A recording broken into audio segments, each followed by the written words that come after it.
Okay, I think that looks better for the live stream. So when you'd like me to begin, Madam Warden, just let me know and I will hit record. Okay, well, we are just after 10 o'clock, so I would say go ahead, please, and start the live recording. Okay.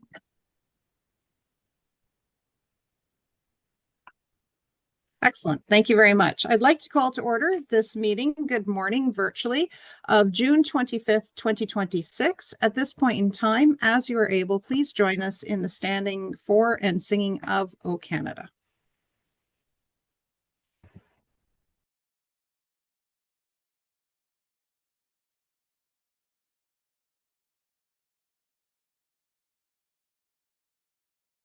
O Canada, our home and native land, true patriot love in all of us command.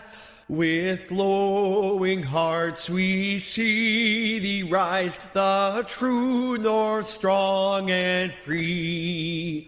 From far and wide, O Canada, we stand on guard for thee.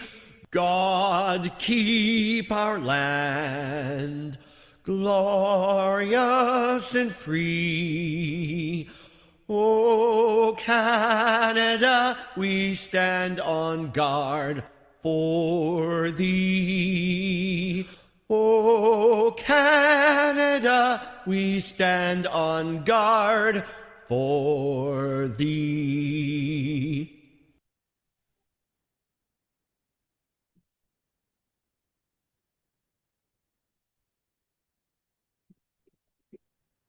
Thank you. Madam Clerk, could you please conduct our roll call for this morning?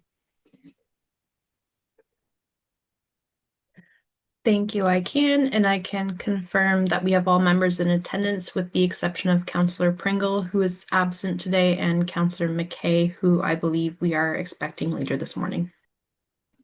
Okay.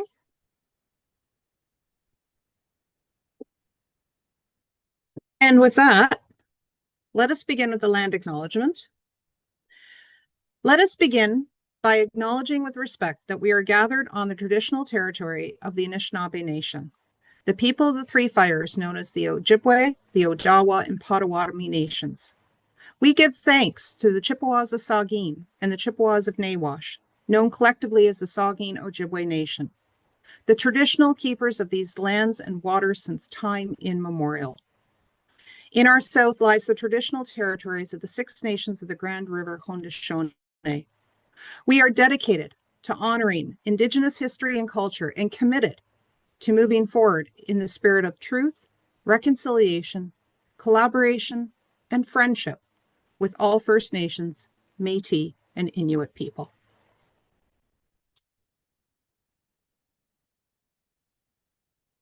On our County Council agenda this morning, we have the adoption of the minutes. It's recommended that the minutes of County Council meeting and the Committee of the Whole meeting dated June 11th, 2026, and the resolutions contained therein be adopted as presented. I'm going to look for a mover and a seconder, but then I'm going to look to Director Taylor, who will speak to an item on that before we vote. May I ask for a mover and a seconder? Got it moved by Councillor Gregg, seconded by Councillor Mackey. It's now on the floor for discussion, so welcome, Director Taylor. Great. Thank you, Madam Warden. And good morning, Madam Warden, members of council, and all those that might be tuning in today. Thank you for allowing me to speak to you here this morning with respect to these minutes. Staff just wanted to clarify a few things with respect to the resolution that was passed on the Beaver and Coyote report, which was item C on 2 weeks ago's Committee of the Whole agenda. Certainly it was a good discussion, and staff have taken the direction that we are to prepare modified versions of the bylaws for council's consideration at a later date, and staff have further taken the direction that the compensation rates under the Beaver and Coyote bylaws are to match those of Bruce County. However, there was a lot of discussion that day, and there was a few other points that were discussed that staff just wanted to sort of verify some assumptions on, so to speak. So if it works for the Warden and Council, I'm going to go through what staff believe we were directed to do, and if I've erred, then council can chime in and let us know what their exact direction was. So again, as I said, it would be renewing the bylaws. It would be compensation at the Bruce County rate. Staff also believe we heard support for keeping the requirement that there be proof of a kill via the collection of ears and tails and municipal certification for those bounties. Staff also believe we heard that there would be no more bounties paid on public lands. So that primarily affects the beaver bylaw. So the trappers would be compensated directly by the public authority rather than being compensated via the bounty and the public authority. Staff believe that council were okay with the transition to online forms rather than needing a paper form in that regard. Again, we were clear about the Bruce County rates. The one recommendation in the staff report, though, was that we continue indexing those rates annually based on CPI or inflation in that regard. So staff have assumed for 27, if the bylaws were to pass by then, we would go to the Bruce County rates of $50 per beaver and $100 per coyote. But then into 28 and beyond, that would be indexed annually in that regard. One of the other recommendations in the staff report was with respect to removing the need for a trapper to be a resident of Grey County. They would still need to ensure that the trapping is done in Grey County, and we would still need a landowner certification to say it was done in Grey County. But if a trapper lived in Bruce or Wellington or Dufferin, then certainly they would still be eligible to collect that. And the final bit of discussion, and there was a fair bit of discussion on this, is particular to the coyote bylaw. And this was as to whether or not there was going to need to be a livestock attack first, or if a coyote could be claimed when there had been no livestock attacks. And staff believe that there was good discussion back and forth. We've taken the direction that there should still be a livestock attack.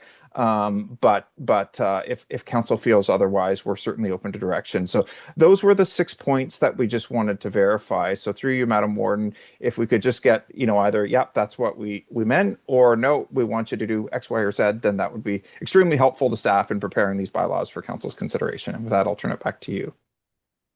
Okay, thank you very much, Director Taylor, and thank you for those who have raised their virtual hand. I think for today, for our virtual format, when we get to discussion items, it's best that we use the virtual hand. It helps me make sure that I'm not missing anyone, as the screens sometimes change around on my on what I see on my laptop. We'll call our votes with an actual in-person hand up in front, but I'll ask for discussion to go by virtual hand. So with that, I'm going to start at the top of the list, which is Councillor Dobreen. Thank you, Warden, and thank you, Scott. Good morning, everyone. My one question was with regard to the conversations we had, that of course we would continue to try to educate and encourage our farming community, our agricultural community, to employ other non-lethal methods, as in fencing or guardian dogs. We're doing our part locally to ensure that guardian dogs are exempt from certain canine bylaws. Could you clarify that, Scott, that for especially for those listening perhaps to this discussion, that we will continue to provide better more education to the public and to encourage those other non-lethal means? Thank you. Through you, Madam Dr. Warden. Thank you for your comments, Councillor Dobreen. Yes, I should have mentioned that staff took the direction that we will still look at education, and so the education as described in Sarah's report from 2 weeks ago was sort of looking at the issue on both sides of the fence. Yes, certainly we'd look to work with municipalities, landowners, farm groups to provide more education on non-lethal control methods, whether they be for beavers or coyotes. But we'd also look to work with those same farm groups to help educate those that might not have been born and raised in rural Ontario on some of the realities of modern farming, and helping people understand why farmers might be be employing the techniques they do, whether they are non-lethal or lethal in that regard. So we're certainly not looking to recreate the wheel, and if there's a farm commodity group or another group that already has great literature out there, then maybe we could borrow or work with them on that. But we've definitely taken council's direction that education needs to be a key component of this, even if the bylaws are sort of repassed later this year or at a later date. Thank you. Okay, thank you very much. Then we'll move on to Councillor McQueen. Thank you, Madam Warden and County Council. Good morning, and those that are watching. A couple things. I'll go back to what Director Taylor was asking for clarity. Is I think if you wait to, in my opinion, you wait to a kill, it's too late. A lot of hunters will hunt sometimes during the winter season when they have time, or farmer hunters, so per se, and so sometimes they don't have the trap, or the hunters don't have time maybe at that particular time, but they do have time more into winter months. So in my opinion, it should not wait to a kill, because then it's too late. I think this should be something that's proactive and try to get the numbers down. Just in the sense, so that's my opinion on that. Maybe there's other ones. I don't need a straw poll on that. The other thing on with regards to education to the farmers, I will say that there are a number of farmers that are doing as best they can fencing and security dogs, and even with regards to donkeys or mules as well. And then that's another part.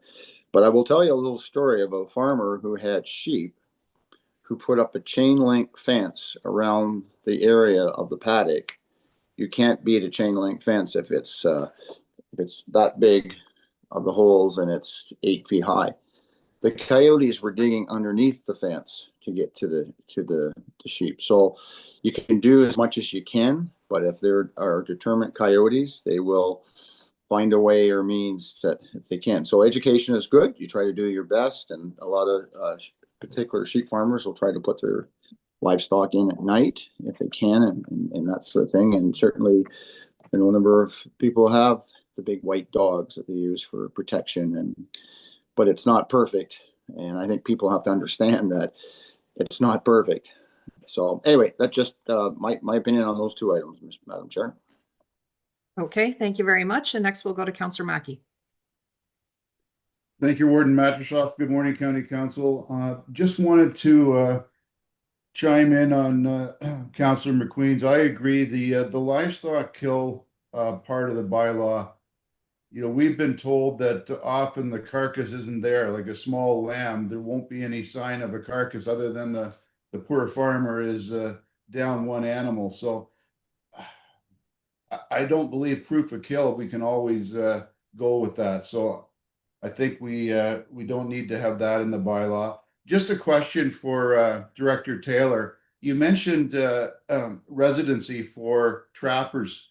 What about residency for hunters that are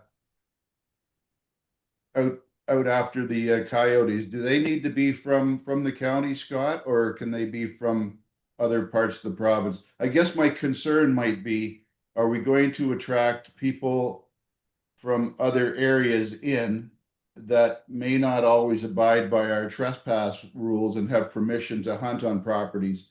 I know the hunters that are out there now that are doing it on a regular basis, know their community and have permission from the landowners. So I do have concern about too many people from outside of the area coming in. So if you could just clarify that for me, please. Through you, Madam Warden. Yeah, thank you for your question and your comments, Councillor Mackey. Sarah has a better depth of knowledge on this than I do, but my understanding of the current bylaws for both the beavers and the coyotes is it requires a landowner sign off to say that yes, they've given permission to trapper X to be trapping on their property, and B, it requires a licensed trapper in that regard. So they have to show their trapping license number in that regard. So not just anyone can go out and trap those animals, whether they be beavers or coyotes in that regard. And so the reason for sort of the relaxation, if you will, on the out of county residency was based on the fact that, one of the things we heard at the public meeting and elsewhere was we don't have that many trappers in the area anymore that are licensed to do this. And many of them appear to be of a similar vintage whereby they might not be trapping for too much longer. And so by relaxing that, it gives a little bit more flexibility. But staff would still be looking to see that the animal was indeed trapped in Grey County by a licensed trapper in that regard. The current bylaw requires residency, but that it also has an exemption process. So council may recall we've taken the occasional report to say, hey, listen, can we allow for the bounty to be paid to this trapper that lives in Bruce County or Simcoe County when they trapped in Grey County? And in the past, council was supportive. So that's sort of the rationale behind that one, if you will. Okay, thank you. And we'll move on to the Deputy Warden. Thank you, Madam Warden. Good morning, all. In regards to whether you need a livestock kill, our experience here has been over the years, there are lots of coyotes around this area, in particular around our farm. I hear them quite often at night. We've lost minimal livestock. And generally, I would suggest that if you've got coyotes in your neighborhood and they're not bothering your livestock, those are the coyotes that maybe you want to keep around. And if you have hunters coming in without a livestock kill and taking some of those coyotes out, now you'll have new coyotes moving into the area to take up that territory. And they may or may not have a taste for livestock. So in my opinion, I think I'd rather have the coyotes around that clean up the groundhogs and whatever else vermin that you might have running around and leave my sheep alone, rather than have somebody come in and indiscriminately kill those, I'll call them good coyotes. So I can see the rationale both ways, but I just as soon, as I say, have the good coyotes around and leave them alone, because the bad ones aren't going to come into the territory if the good ones are still there. So there's my opinion. Thank you. Okay, thank you very much. Is there anyone else? Not seeing any further virtual hands go up.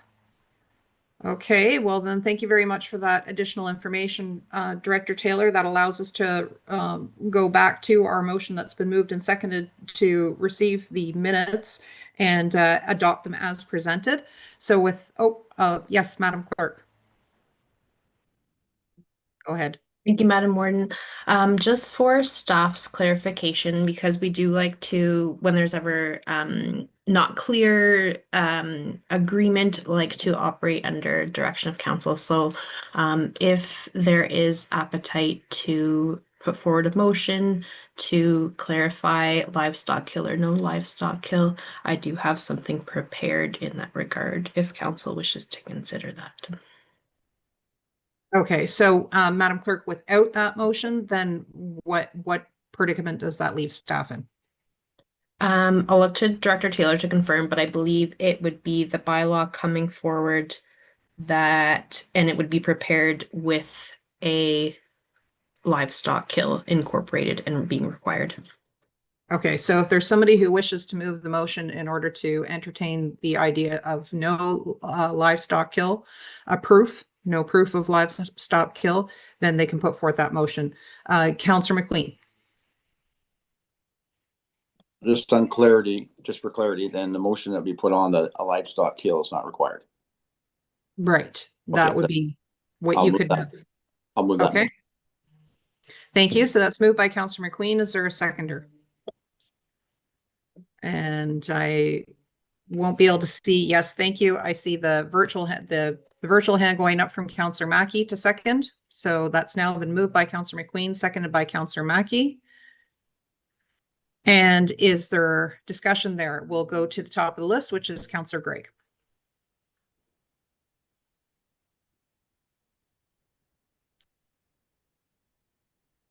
Just hold on. There you go. Thanks for your patience while I get my touch screen working.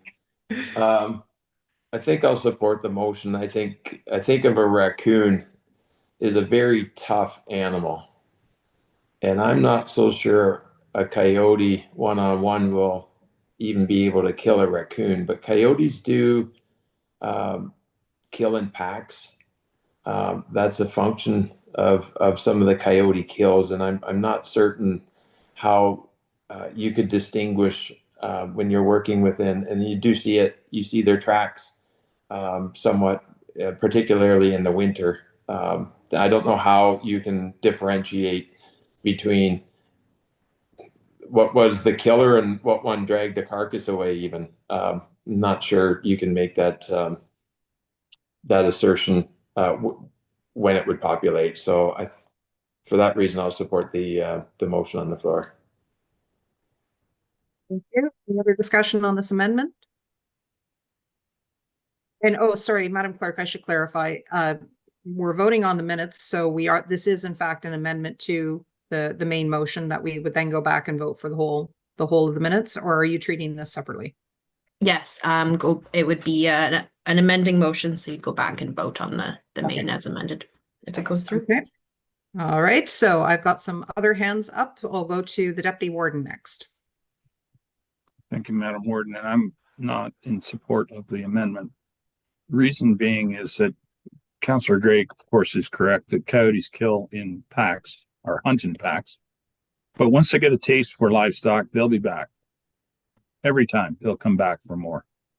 And I think if you've got hunters there that are looking for the one that did do the killing, it'll be fairly apparent fairly quickly which animals are back in the paddock or around the farm, around the barns. They'll always be back. It won't be just some random kill and then the coyote disappears for months at a time. That's not going to happen. So I'm not going to support the motion. Thank you. Okay, thank you. We'll go to Councillor Dobreen. Thank you, and through you,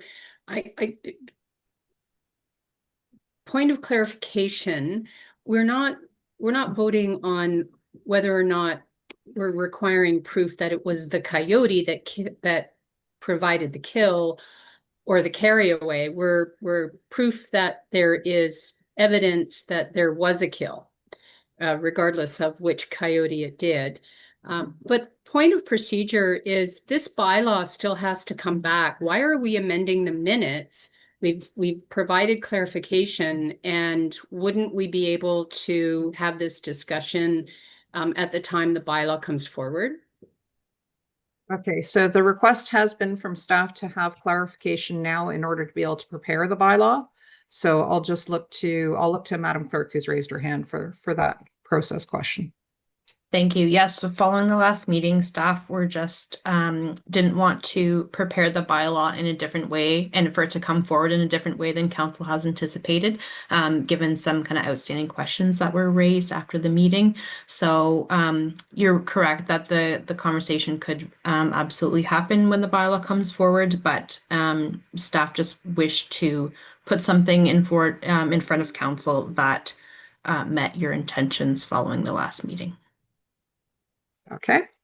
And with that, we'll move on to Councillor Carleton. Thank you, Warden Matrosas. I guess just a question. I can support there not being a need for a kill. If there's concern about not wanting coyotes to be killed on a landowner's property, do they not have to first give permission for a hunter to be there? I guess if that can be somehow incorporated in the bylaw is my question. Thank you.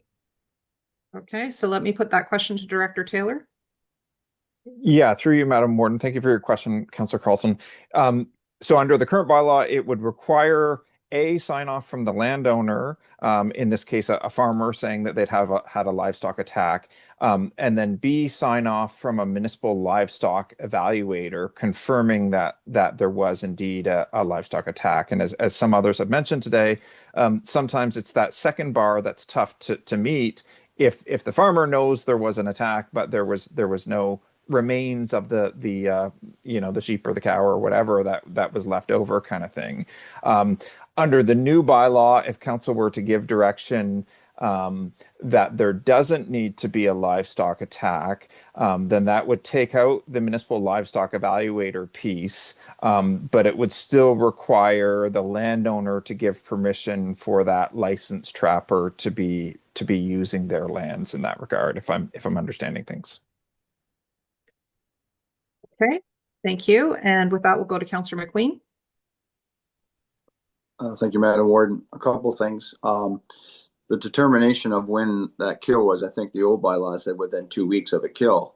So if you had a kill on July 2nd, okay, just for sakes, if you found the kill, if it wasn't removed and you couldn't find the kill, calf's missing. But if you did, a lot of, probably a portion of the hunters, maybe are other farmers.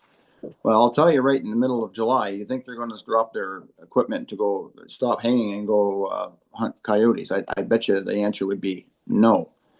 A lot of times, though, those interested hunters, and you know, they do it from the love of doing it, not from the remuneration that they receive. You can imagine that part.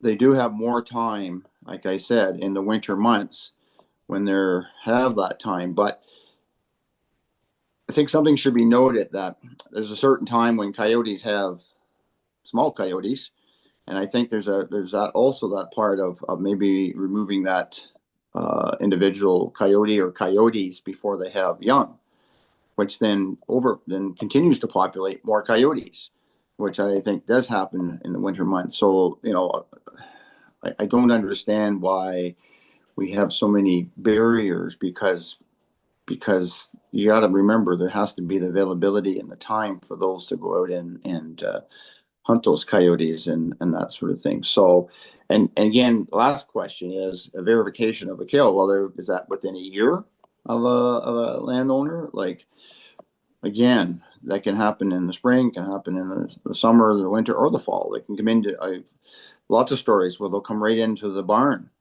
and remove livestock. So there's a lot of stuff here, and I don't know why we're making it so complicated in the sense, because it boils down to the landowner has to give permission to start with. And I'm certainly would think that if they don't have an issue, maybe they don't want that happening. But if they do, they want to have that tool in the toolbox. So I think we need to move forward with this motion. Thank you, Madam Chair, Madam Warden. Okay, thank you. I'm going to go to Director Taylor first. Thank you, Madam Warden. Thank you for your comments and question, Councillor McQueen. I think there might be some confusion overall in the community on this, because there are two sort of complementary programs that farmers would access in this regard. One is with respect to getting compensated for the livestock that was lost, and so the county has nothing to do with that. So I'm not aware sort of what the rules are in terms of the timelines for calling a municipal livestock evaluator and claiming compensation under that program. And then there's the program we're talking about today, which is with respect to trapping the coyote and getting compensation there. And so I'm not aware of the county's bylaw requiring anything to say that, you know, it has to be within 2 weeks, you know, if a farmer got busy and couldn't sign the forms or what have you in that regard. Certainly if it is, you know, we can look at, you know, through the direction of council, of course, relaxing that. The current bylaw simply says that you need to present the ears as proof that the coyote was indeed trapped. And that the form needs to be signed by the municipal livestock evaluator. So that's something that staff could research further and look to eliminate some of those barriers in the final version of the bylaw that's brought before council for consideration. But it's more just, you know, are we still requiring that livestock evaluator signature and the proof of an attack in that regard? Okay, thank you. We'll go to Councillor Dobreen. Thank you. And just really to clarify the language, my understanding is that hunters hunt coyotes. They must have all of their credentials in order, and trappers trap beavers.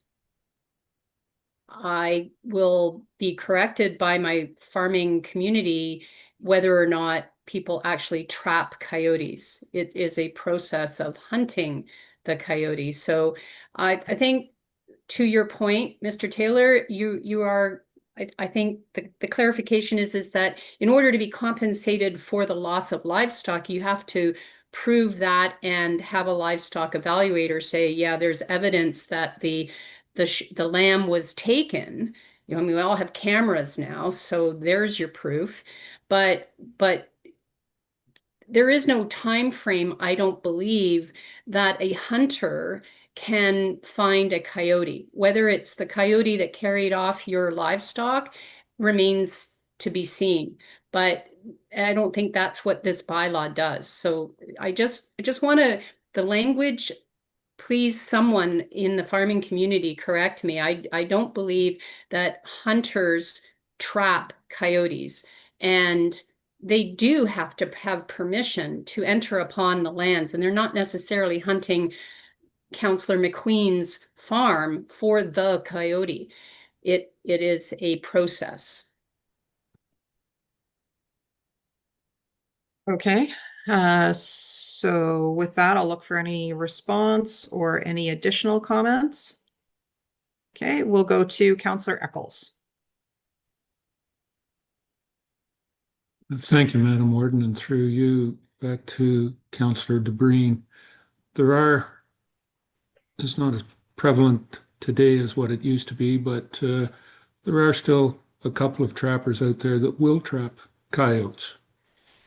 And that may be the ultimate way of, setting a trap where the kill or in and around where the livestock was decimated. Because you can set that trap, and then it's the coyote that, to Councillor Millen's point, does come back. My fear, so on the idea of, we need a kill, and how are we going to show proof if this goes through that, yeah, you've got to have a kill? What is the area? Because my family have been hunters, and I can say that some coyotes in hunting, from where you start with the coyote, you could end up 25 kilometers away. And it's always the idea of, getting the coyote to sign off and say, yes, I killed the sheep over there. And the ability to monitor that, I think there's got to be a bit of trust here. If it gets way out of hand with the amount that we're paying, it's going to be more of a nightmare for staff than writing up this bylaw of trying to enforce it. I'm going to support it, keep it the way it is, or draft it up, and let's move on from this and monitor it in a year's time. Okay, thank you. I'm going to go to Director Taylor. Thank you, Madam Warden. Just to Councillor DeBreen's point, the bylaw does still require a license. I was just confirming that while everyone else is speaking. The bylaw does still require a licensed trapper for the coyote piece too. It's not just the beavers. So we do need to see that trapper's license. Okay. Any other discussion? Okay, so I'm not seeing any further hands up for discussion on this amendment to the main motion. I am going to ask that if you are voting in this, please turn your cameras back on. We have a couple of council members that I think there's just maybe, just want to make sure that everybody who is present is voting, because I'm going to call the question and ask you to use your real hand in your screen for our votes today. And if I don't see your camera, then I won't be able to count the vote. So with that, I'm going to call the question then. All those in favor of the amendment, please raise your hand and keep it up until I've counted. Thank you.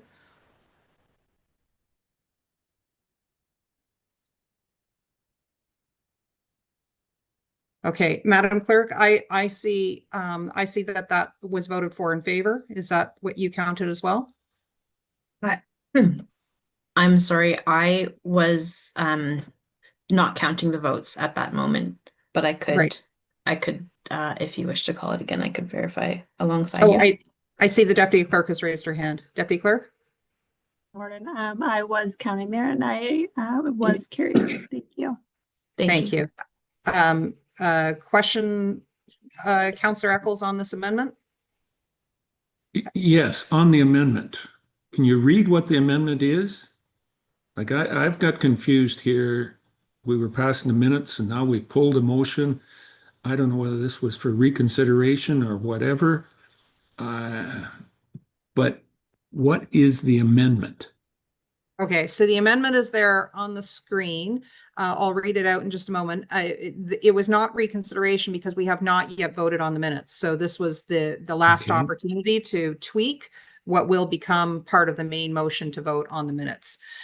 So the motion that was just voted on and carried is the amendment to the main motion that was just voted on and carried is that the motion be amended to clarify that the bylaw be prepared to not require a livestock kill in relation to PDR CW 2226 and the resolution from the June 11th, 2026 Committee of the Whole to direct staff to prepare an updated nuisance beaver bylaw, nuisance beaver compensation bylaw, as well as an updated coyote wolf predation bylaw, no livestock kill required. Point of order, can I ask you to take the vote again, just for clarification? Okay. Yes. So, Madam Clerk, I just want to make sure that we're going to follow through on process for the whole morning as we vote. Usually we're familiar with being able to see the motion in front of us. Now I do know that we do have it. We do have eScribe as well available, but for members of the public who are following along, I think we need to give a moment to show it on the screen prior to me calling the vote. Then I'll need it removed from the screen so I can look for the votes and then we'll go from there. So thank you for sharing it earlier, but I think Councillor Eccles has a good point. We should see it in front of us just before we call the vote. Okay. So with that, may I ask please, Madam Clerk, you've done it. You've just put it in front of us. I have read it out. So with that, I would like to call the vote for clarification. Please raise your hands if you're in favor of the amendment to the main motion. Please raise your hand if you're in favor of the amendment to the main motion.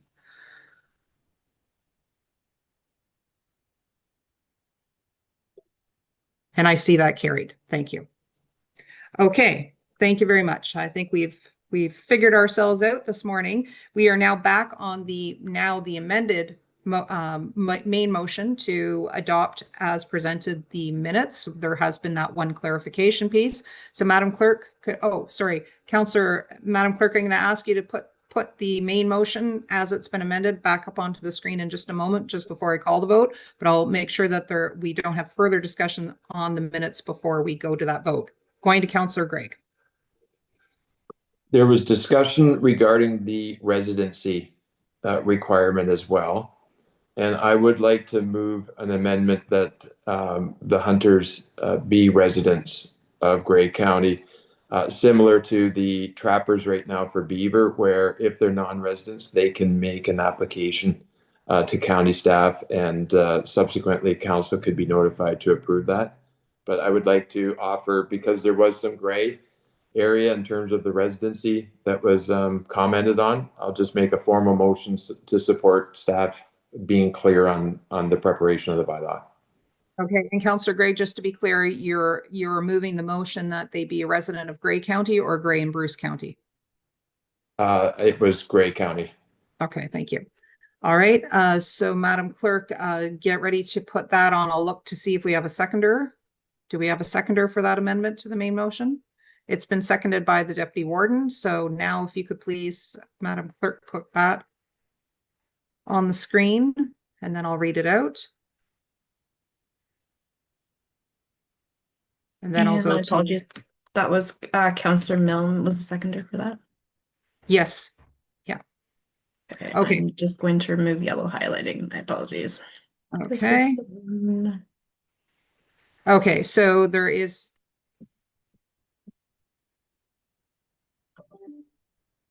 Okay, if you could just scroll down a little for me there. Yeah, thank you. Okay, so it's been moved by, sorry, it's just moving around here. Okay, that's the primary amendment. It's the one that's just been moved. Okay, down there, that's now been highlighted. Okay, so it has been moved by Councillor Gregg, seconded by the Deputy Warden, that the motion be amended to include requirement in the draft bylaw to require residency in Grey County. That is what we are now discussing. I'm going to go to the top of the virtual hands, which is Councillor McQueen. Thank you, Madam Warden. I don't know, I lost my screen here. There we are. I'll be voting against this for the reasons being, I think the trapper and hunting pool is very limited. I know from myself where I live, my mailboxes is in Simcoe County, so I think you're going to find that you may have overlapping on your boundaries from your neighboring counties, and I could make an amendment that to include our neighboring counties or a neighbored county, so that would include Bruce County, it could include Simcoe County, it could include Dufferin and Wellington. So because of those border issues, just because our farms go right to our Grey County border, but they also could, you know, cross your border line. So I don't know at this point. I'd make an amendment to the amendment, but I at this point, maybe you come back to me at this point. I don't support the motion because I think you have a limited pool, and you're also our border farms that do border our neighboring counties. Okay, thank you. Next, we'll go to Councillor Dobreen. Thank you, Warden. And two questions. The first is the motion does not include the term hunter, licensed hunter. It just says proof of residency, but it kind of contradicts whether if you're a trapper, you don't have to be part of, I think the motion is that hunter, and correct me if I'm wrong, Councillor Gregg, is that hunters or licensed hunters are to have residency of Grey County. My question is if perhaps Director Taylor could clarify, does this mean that farmers or hunters cannot claim bounty? So if a farmer shoots a beaver, can they not claim the bounty? They're not licensed trappers. If a farmer shoots a coyote in the act of killing their sheep, can they not claim the bounty? They're not licensed trappers. That is my clarification. Okay, we'll go to Director Taylor on that. Thank you, Madam Warden. Through you. Thank you for your question, Councillor Dobreen. Yeah, my understanding is the bylaws, both the beaver and the coyote bylaws, use the term licensed trapper in that regard. And so if somebody is looking to claim the bounty, they need to be able to demonstrate that they have that license. And you know, I wasn't around when the bylaws were first put in place in the county, but my understanding is one of the rationale for that was with respect to making sure things were done in as humane a way as possible in that regard, and ensuring that we have people that are properly trained out there doing that. None of this restricts any landowner from protecting their own property against nuisance animals. And so if a landowner, you know, wanted to, within provincial and federal laws, of course, protect their own property on nuisance animals, they could. But strictly speaking, if they want to claim the current $25 per beaver or $50 per coyote bounty, then they need to be able to show that they have that trapping license. Thank you. That was my understanding, and I appreciate the clarification. Thank you, Madam Warden. Okay, thank you. We'll go to Councillor Hutchinson.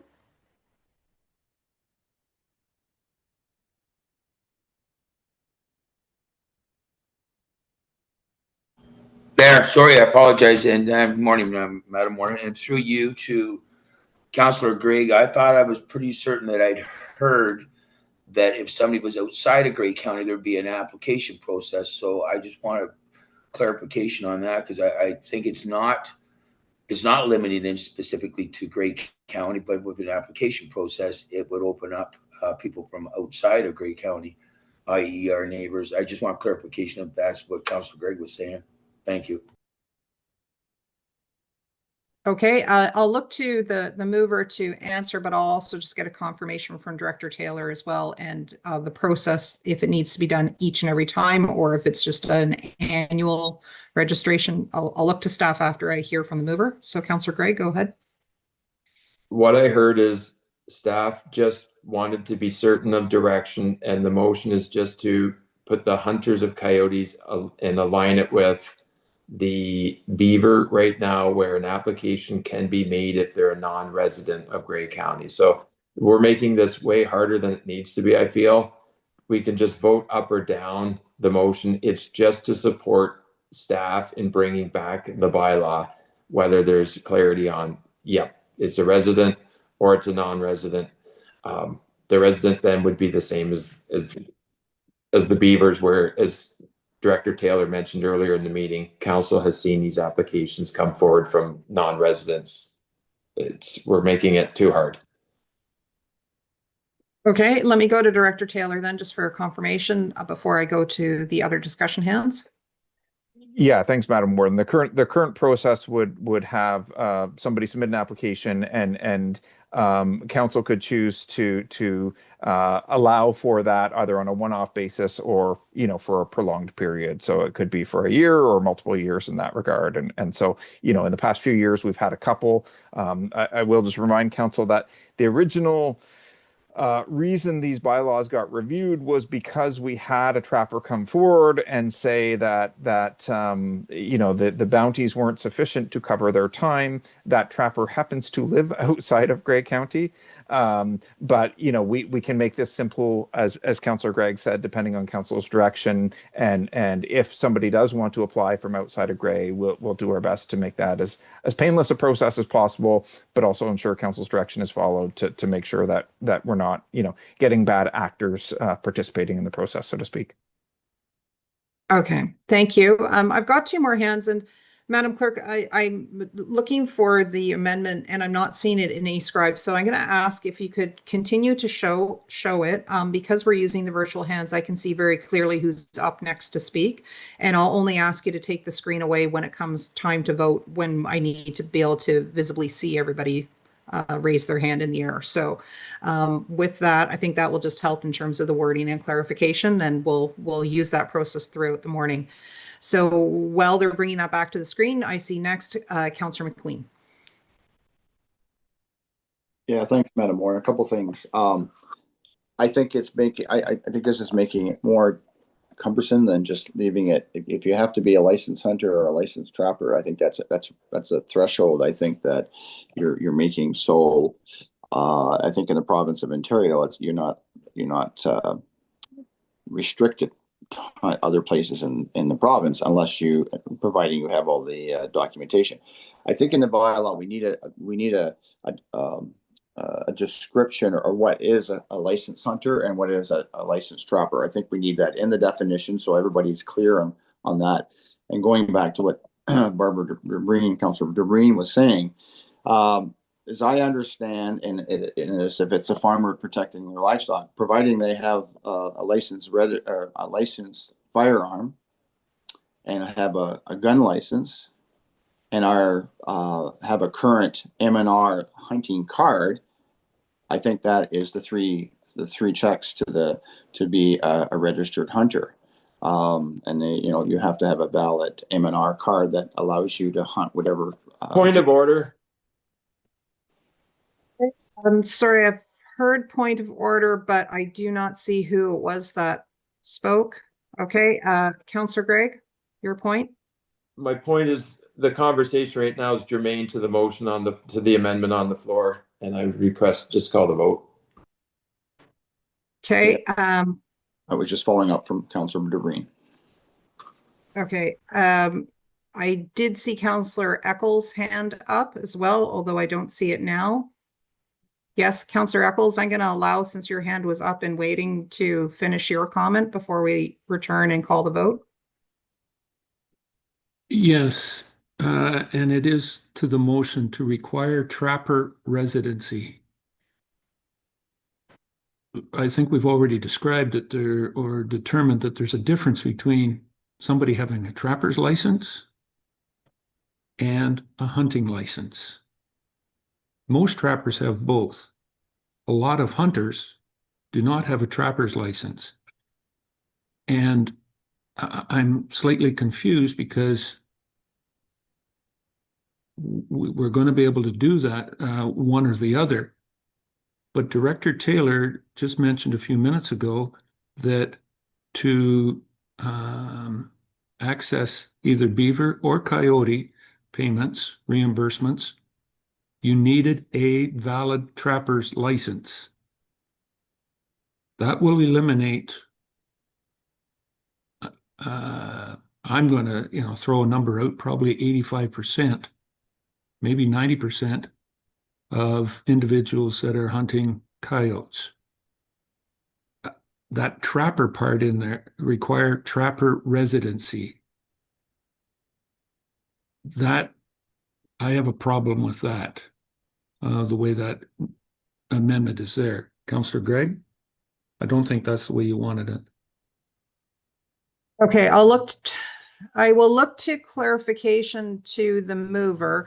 But before I do that, I'm just going to look to Director Taylor to confirm, as it says there in the brackets below, if this motion does not pass, and outside a neighboring county, for example, resident trapper would still be allowed to make the application to do the work. So if they worked across county boundaries, they would still be able to do that.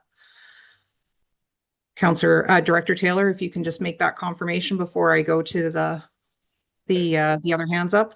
Through you, Madam Warden, would you mind just repeating that question? I think I understood you, but I just don't want to give you a partial answer if I've misunderstood you.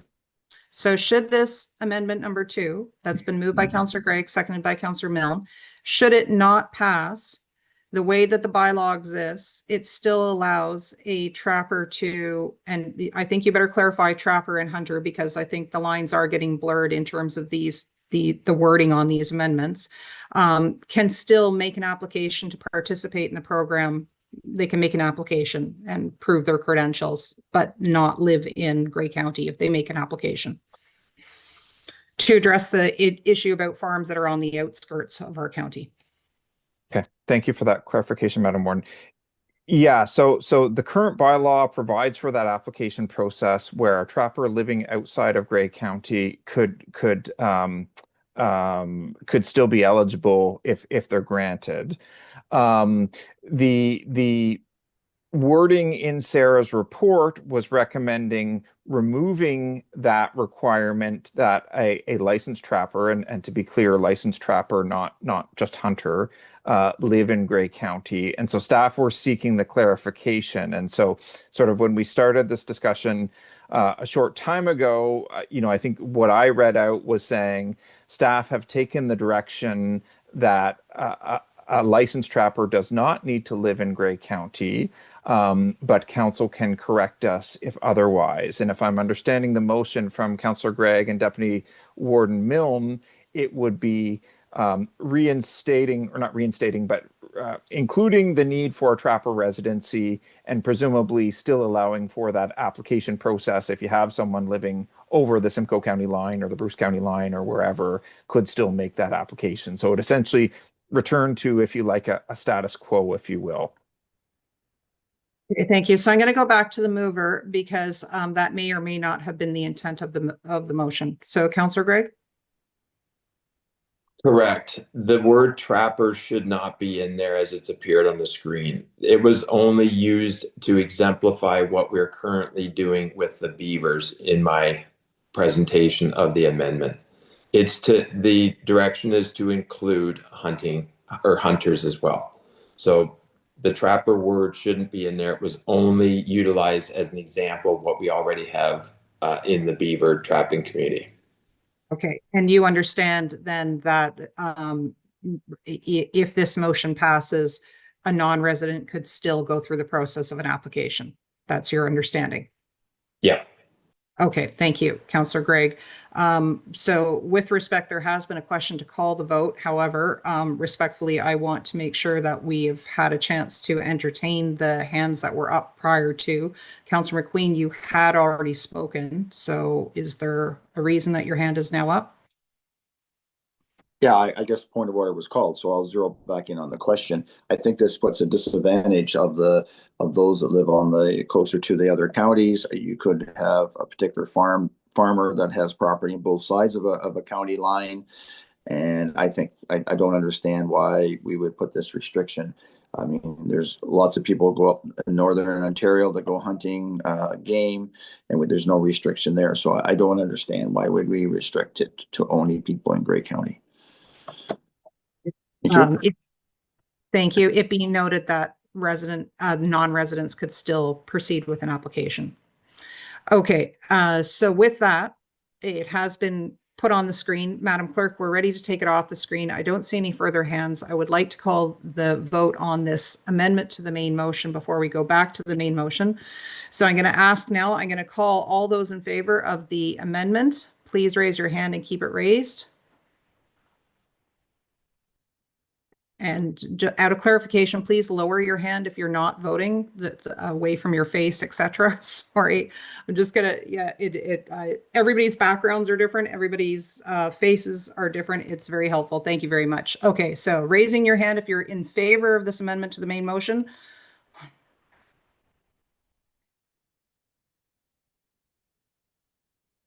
Okay. Right. Madam Clerk, I'm reading 9. Is that what you counted?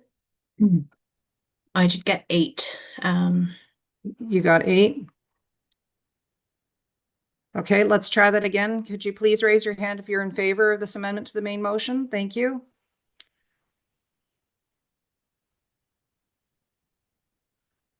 I see 9. Sorry, my apologies. Okay, so Madam Clerk, we're at a tie. So we do have 17 in attendance today with Councillor Pringle absent, so 9 is a majority vote. Okay, so that does carry. Okay, thank you. So that amendment to the main motion is carried, and so we will now go back to the main motion as it's been amended twice. So Madam Clerk, if you can please put that up onto the screen briefly so everybody can reread it so they know what they're voting on. Then I'll ask you to take it away so that I can see all the hands for the vote. Okay, and I'm just going to confirm at the top paragraph that includes everything? Yes, I do believe so. Okay, so Madam Clerk, could you read it out for us, please, so that we understand what we're voting for? Certainly. So the minutes of County Council meeting and Committee of the Whole meeting dated June 11th and the resolutions contained therein be adopted as amended to clarify that sorry, I'm going to change that back to presented. The minutes aren't changing. As presented, to clarify that the bylaw be prepared to not require a livestock kill and that residency be in Grey County be required in relation to report 2226 and the resolution from June 11th, directing staff to prepare an updated compensation bylaw as well as an updated coyote wolf predation bylaw. Okay. Thank you. And that the residency it'll be reflected in the draft bylaw that comes forward, what that definition of residency is. So everybody's clear who it is that we're talking about. Okay, thank you. So with that, then we are back to the main motion as it's been amended. I'm going to call the vote on the main motion for the minutes. All those in favor, please raise your hand and keep your hand raised. Thank you. And that is carried. Okay, thank you very much. We're going to keep going through because we are now at 11 o'clock and we need to move into committee of the whole. So we do not have any closed session matters or reports on our council agenda this morning. That brings us to the bylaw, and it's recommended that bylaw 528626, being a bylaw to confirm all actions and proceedings of the council, be introduced and be taken as read a first, second, and third time, finally passed, signed by the warden and the clerk, sealed with the seal of the corporation, and engrossed into the bylaw book. May I ask for a mover and a seconder? I've got it moved by Councillor Bourgnon and seconded by Councillor Carleton. It's now on the floor for any discussion. Seeing none, all those in favor? That motion is carried. Thank you. News and celebrations. Just before we go to the council floor, I will look to the CAO and the deputy CAO to provide us any update regarding our recent administration building closure. Yeah, thank you, Madam Warden. Just provide an update with respect to the county admin building closure. So Monday afternoon, we experienced a failure of one of our main breaker switches. Unfortunately, the part that failed is not common, but our electrical contractor was able to source one from Quebec. And I'm pleased to say that did arrive last night. The contractor will be replacing the main breaker switch today. And if everything goes according to plan, we should be back open tomorrow. But we'll continue to provide updates through our website. All services continue to remain available as staff have quickly pivoted to provide services at either different locations, through scheduled appointments, or services remotely. And I just want to thank staff for acting so quickly to ensure that we continue to provide those necessary services for our residents. And I also want to thank the public for their patience during this closure. We will be doing a debrief following the repair to look at actions to prevent an outage of this nature in the future. And we'll continue to provide council and the public with updates. Okay, thank you very much. We appreciate that and certainly appreciate the nimbleness of staff to be able to continue with providing services to our residents while we're not able to have them come and visit at the administration building. Thank you. So with that, I'll look out to our council members for any news and celebrations to share from lower tiers or elsewhere. Okay, not seeing any hands go up. I think we'll go to Councillor Eccles. Thank you, Madam Warden, and through you, 2, 3, 4 major activities going on here on July 1st. Of course, I think there'll be many celebrations for celebrating our country. Continuous one that's been going on for at least 15 years. The West Grey Durham Lions have a fabulous day on July 1st at the Durham Recreation Arena Ball Diamonds. With a tremendous fireworks display happening at dusk. Also, outside the village of Priceville has a huge July 1st celebration as well, too, with fireworks at dusk. And on the west side, I believe some small town by the name of Hanover has also those. So no matter how far you go across from the east to the west in West Grey, you're going to have great celebrations. And on the July 1st weekend, starting on the 3rd, we have the Ayton Normanby Homecoming celebrations. Happens every 10 years, and this happens to be the year that the celebration will be. And one of the biggest things, not with fireworks celebrating, but activities throughout the whole weekend. But on, I believe it is Saturday night, there will be not a fireworks, but a drone show for half an hour. So new technology in Ayton coming up the following weekend. Look to have everybody out and enjoy. Thank you. Thank you. And I imagine that's just the tip of the iceberg on all of the July 1st activities that will be going on in each and every one of our municipalities. So I'll just carry on to the next, which will be the Deputy Warden. Thank you, Madam Warden. My comments are not as electrifying as CEO Scherzer's were. Notwithstanding that, there is lots of events going on. Of course, the Junction Community Initiatives are having a party in Dundalk through the afternoon, and then everyone is shifting over to the west side of the township in Holstein, where the fireworks will take place over the Holstein Pond. And so it's always a big event, and everyone is welcome to attend. Shocking, I know. Thank you. We'll go to Councillor Keaveney. Thank you, Madam Warden, and good morning, everyone. And of course, Meaford has festivities as well, starting in Annan, the eve of Canada Day, with the Optimist hosting a barbecue, live music, and fireworks, and all those good things. And then we have our Canada Day at Meaford Harbor, and lots of games, and the flag raising ceremony, barbecue, pancake breakfast, and in the evening, the classic car show and fireworks out at Bognor. But what I really wanted to talk about this morning was the IAC, the Impact Assessment Agency of Canada, held a virtual session last Thursday. And we know that in relation to the TC Energy Pump Storage Project, that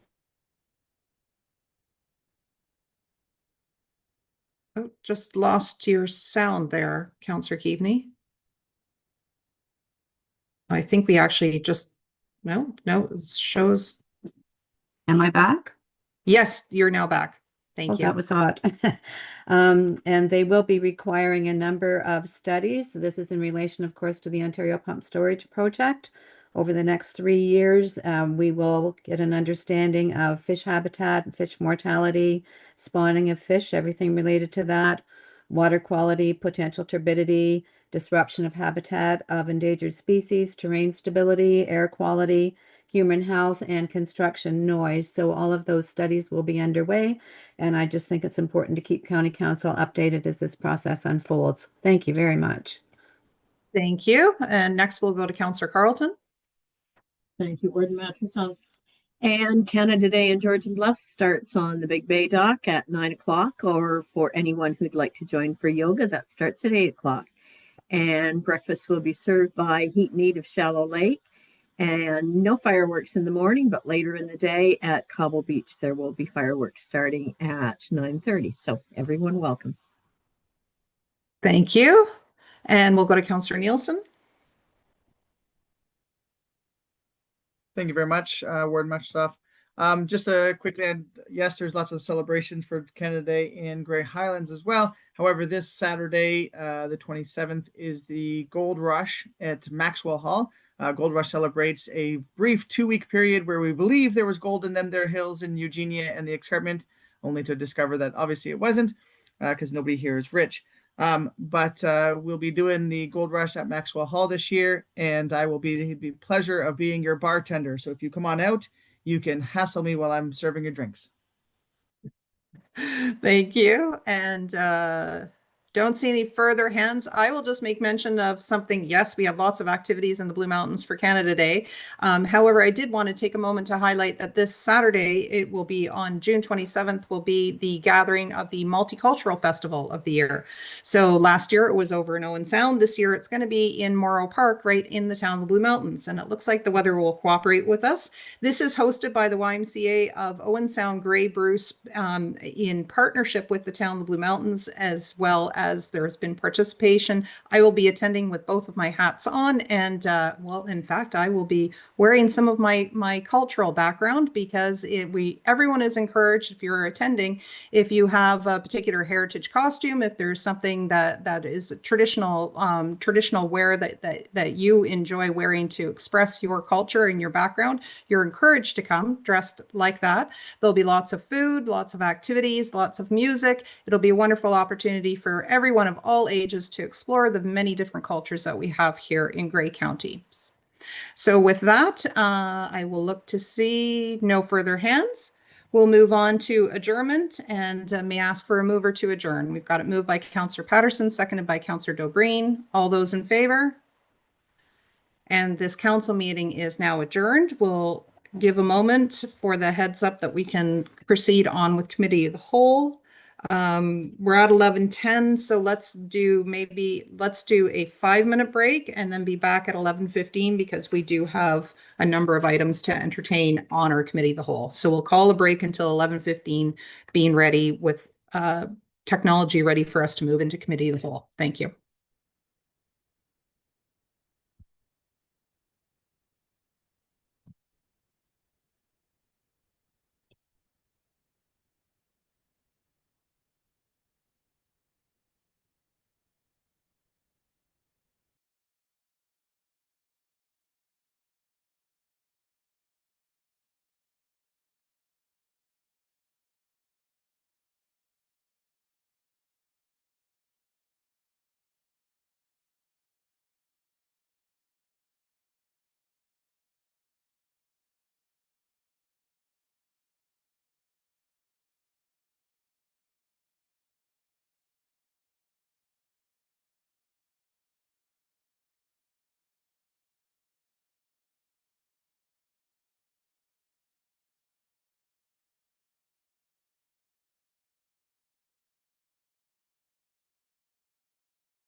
Okay, thank you very much for everyone who is coming back. I'll just give a moment to make sure we've got our quorum in.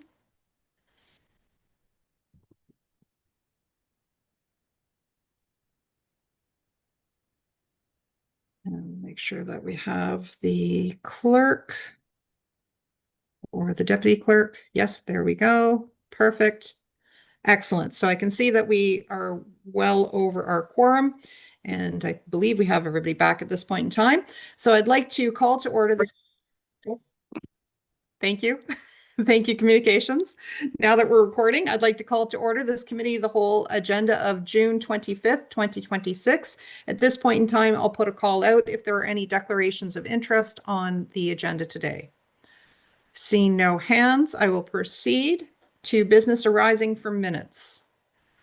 We've already had a discussion, so we'll go to, we do not have any delegations this morning. And so we can go on to determination of items requiring separate discussion. So if you review the list that is in section 6, we have 6 different items. I ask at this point if you could please raise a hand of virtual, raise your on. Oh, I have to come up with better terminology. Your virtual hand is in the ones that you're clicking, and I'll go down the list and hear which item is to be pulled. So we're going to start with Councillor Gregg. 6B and 6D, please. Okay, B as in Bob, D as in dog. Okay, thank you. And Councillor Eccles? C as in cat. C as in cat, thank you. And anything else?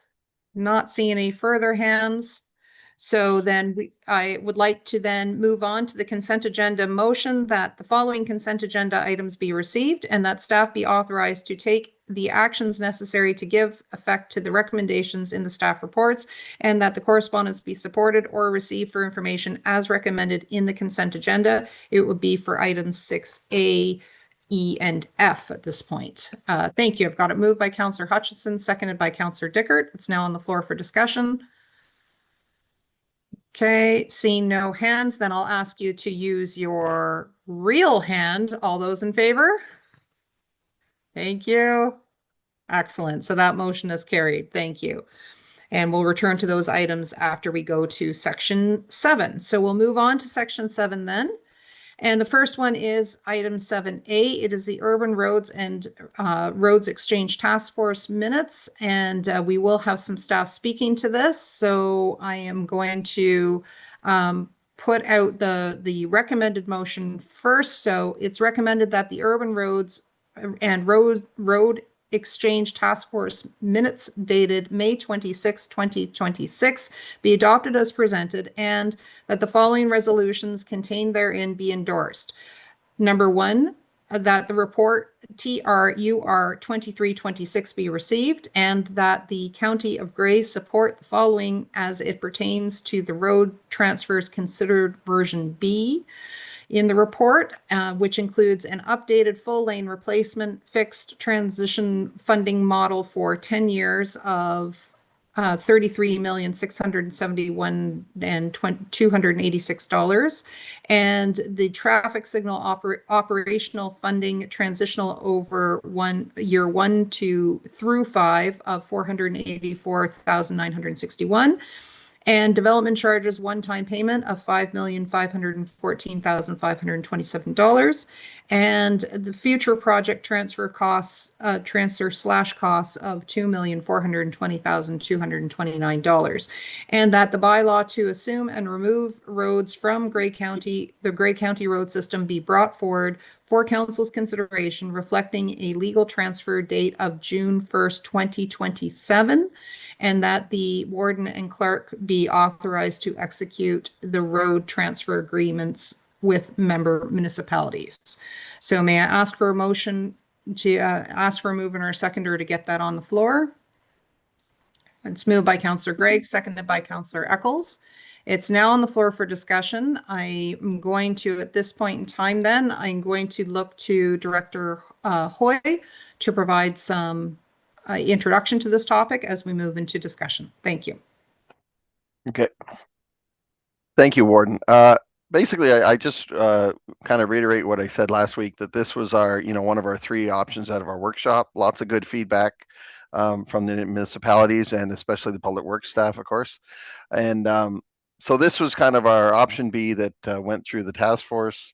There was some discussion after about additional questions and that type of thing, but we were comfortable with this funding because of the delays. Funding is probably in this year's budget, a lot of it, so it's not as big a number as you think originally.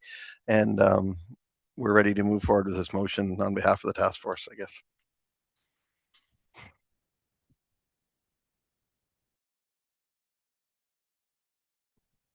It's now on the floor for discussion. I'm going to go to Councillor Patterson. Thank you, Warden Matrosovs, and good morning, County Council. Firstly, I appreciate the opportunity for further review and time to discuss the outcome of the task force workshop that was held on May 26th. And I do want to thank county staff and Hanover staff for their assistance and input with the amendment that I am proposing, which is to further advance version B. And I propose the motion be amended to incorporate the following, and I have a summary. Thank you, Clerk Tara. Number 1, requirement that the transitional funding payment be subject to a minimum annual increase equal to the greater of 5% and the increase to the Grey County Major construction capital budget for the current year. Number 2, inclusion of a 5-year decreasing operations transition allocation for incremental operation impacts to receiving municipalities, and that amount is $730,783. Number 3, a requirement that the road transfer agreement removes language that makes transition payments contingent on the county's annual budgetary process to reflect the fixed minimum payment obligations approved by council, and inclusion of a clause allowing either party to request a review of transfer configuration where an updated transportation master plan changes the functional classification, jurisdictional rationale, or regional role of a transferred road.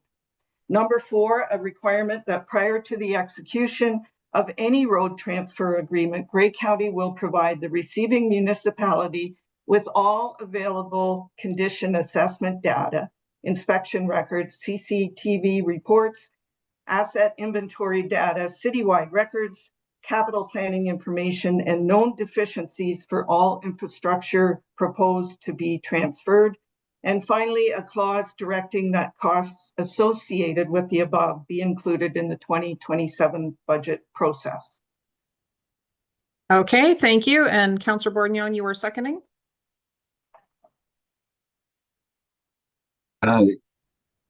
Yes, I'll second the motion. Okay, thank you. So it's on the floor for discussion. So Madam Clerk, if you could please provide the motion that is going to be considered on the screen for the benefit of anyone who is following the meeting, and for our committee of the whole members to be able to refer to anything specific. And we will now thank you for doing that. We will now then open it up for discussion. So I'll look for if you can use your virtual hand if you would like to be added to the discussion.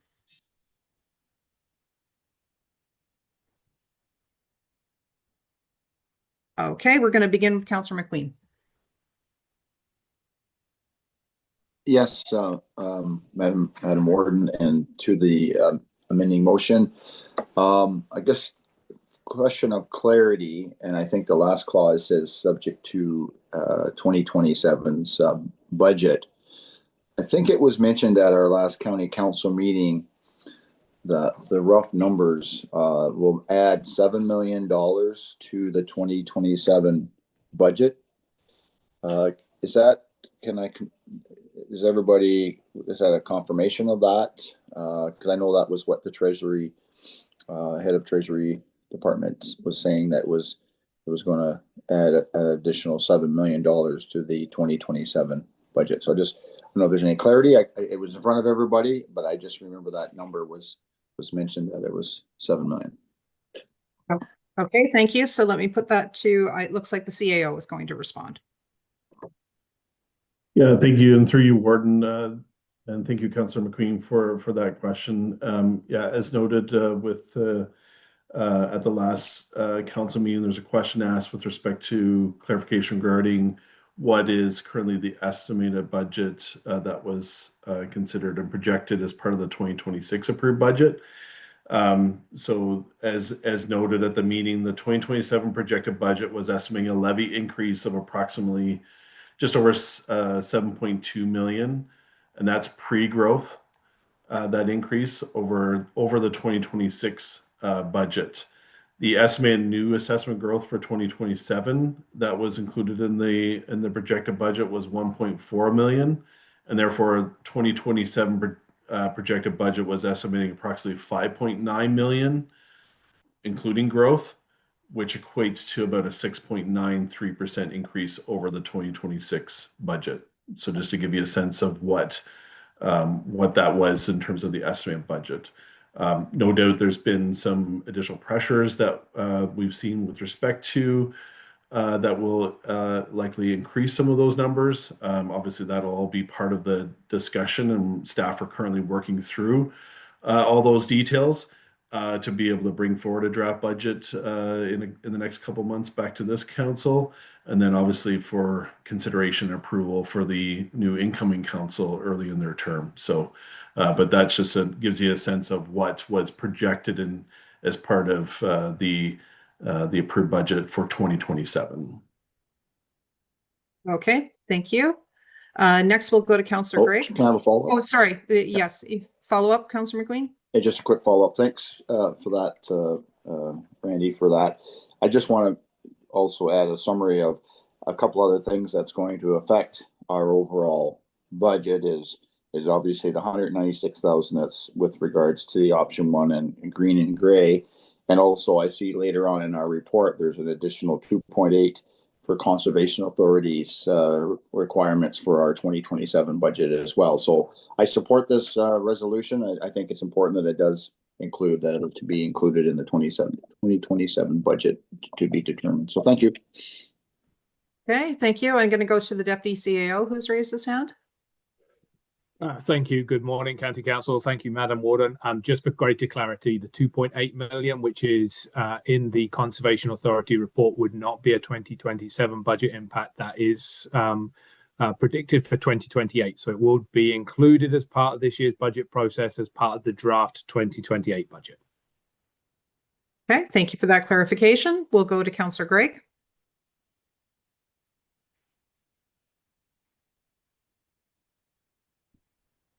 Thank you. And just a couple questions, I guess one for staff and one for Councillor Patterson. I'm in agreement with a lot of the material within the proposed motion, but when we set out as a committee, there was a very basic formula that calculated the cost, which was effectively A, which equated to the cost of the rural road exchanges. So we had a cost of taking on the new roads, bringing them up to county standard, which was offset by the savings coming off the books from the roads that we were giving up. And we used that's A.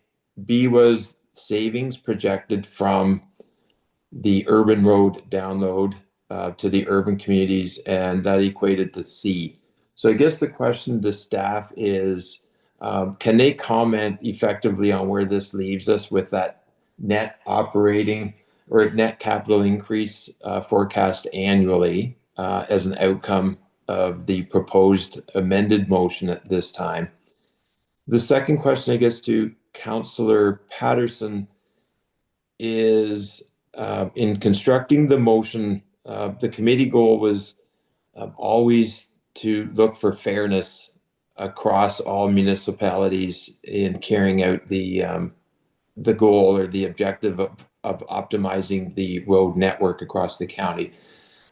Can the councillor just comment on the fairness perspective? I get that there could be some local concerns here, but in terms of creating the motion, what considerations were given to the broad county as a whole in terms of maintaining that fairness and ensuring that it's not just responding to a particular municipality's concerns, which I think staff have done a pretty good job of when they went to each municipal partner. So questions to the mover and questions to staff. Thank you.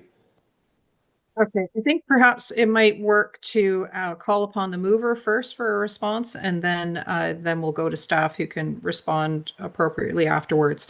So Councillor Patterson, please go ahead. Thank you, Warden, and thank you, Councillor Greig. The amendment was prepared representing all lower tiers, not any particular municipality.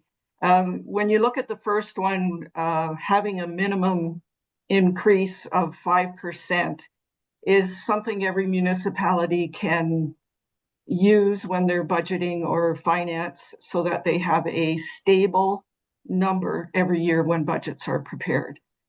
And the second one, item 2, the transition allocation of 730,783, that's across for all 9 municipalities. And it is to assist with more than just winter maintenance. It covers patrol, maintenance, inspection, traffic operations, and service level costs associated with this transfer. So it's not just specific to one, it's specific to all. Okay, thank you for that. So then I will then look to staff and we'll go to the CAO. Thank you, Warden, and I'll probably start the discussion and then maybe look to Niall and Garrett for any further details. Staff have reviewed the amended motion, and we feel this would essentially be what we'll call an option B enhanced version.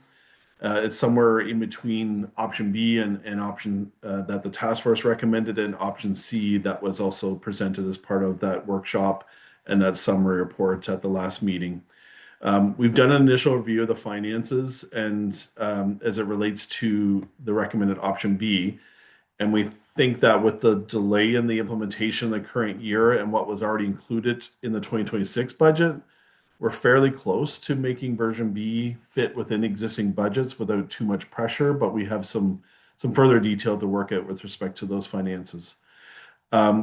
The amended motion, the option B enhanced version, would place some additional pressure, but it does come close to equating to but it doesn't come close to what I guess would have been the financial pressure as it related to the full version C option. So the proposed adjustment to the 5% minimum inflationary target compared to the 2.5% in the version B financial model, it introduces a little more risk on the county, but again, it's within the realm of what the task force has received and approved to date. It is proposing a minimum that's what we would consider in the middle of version B, which again was at 2.5%, and the version C, which was 7%. So by proposing 5%, somewhere in the middle between those two. In terms of the proposed changes to, and I'll just speak to this as I'm noting, but the proposed changes to the agreement language and the sharing of the data and information, again, from a staff perspective, we see these as items that would have been implemented anyways. So we have no concerns with respect to introducing that as part of the recommendation, if that's council's direction. But I might look to Niall and or Garrett to see if there's anything further that they can clarify as it relates to Councillor Greig's specific questions on the financial aspects. Okay, thank you. So I'll look to either Manager Reid or the Deputy CAO. Yeah, I can build on that a little bit. Thank you. Councillor Greig's correct that at the beginning there was really those 3 elements: the additional cost of the rurals, the transfer payments, and then the savings from not having to do the urban road construction work on a going forward basis.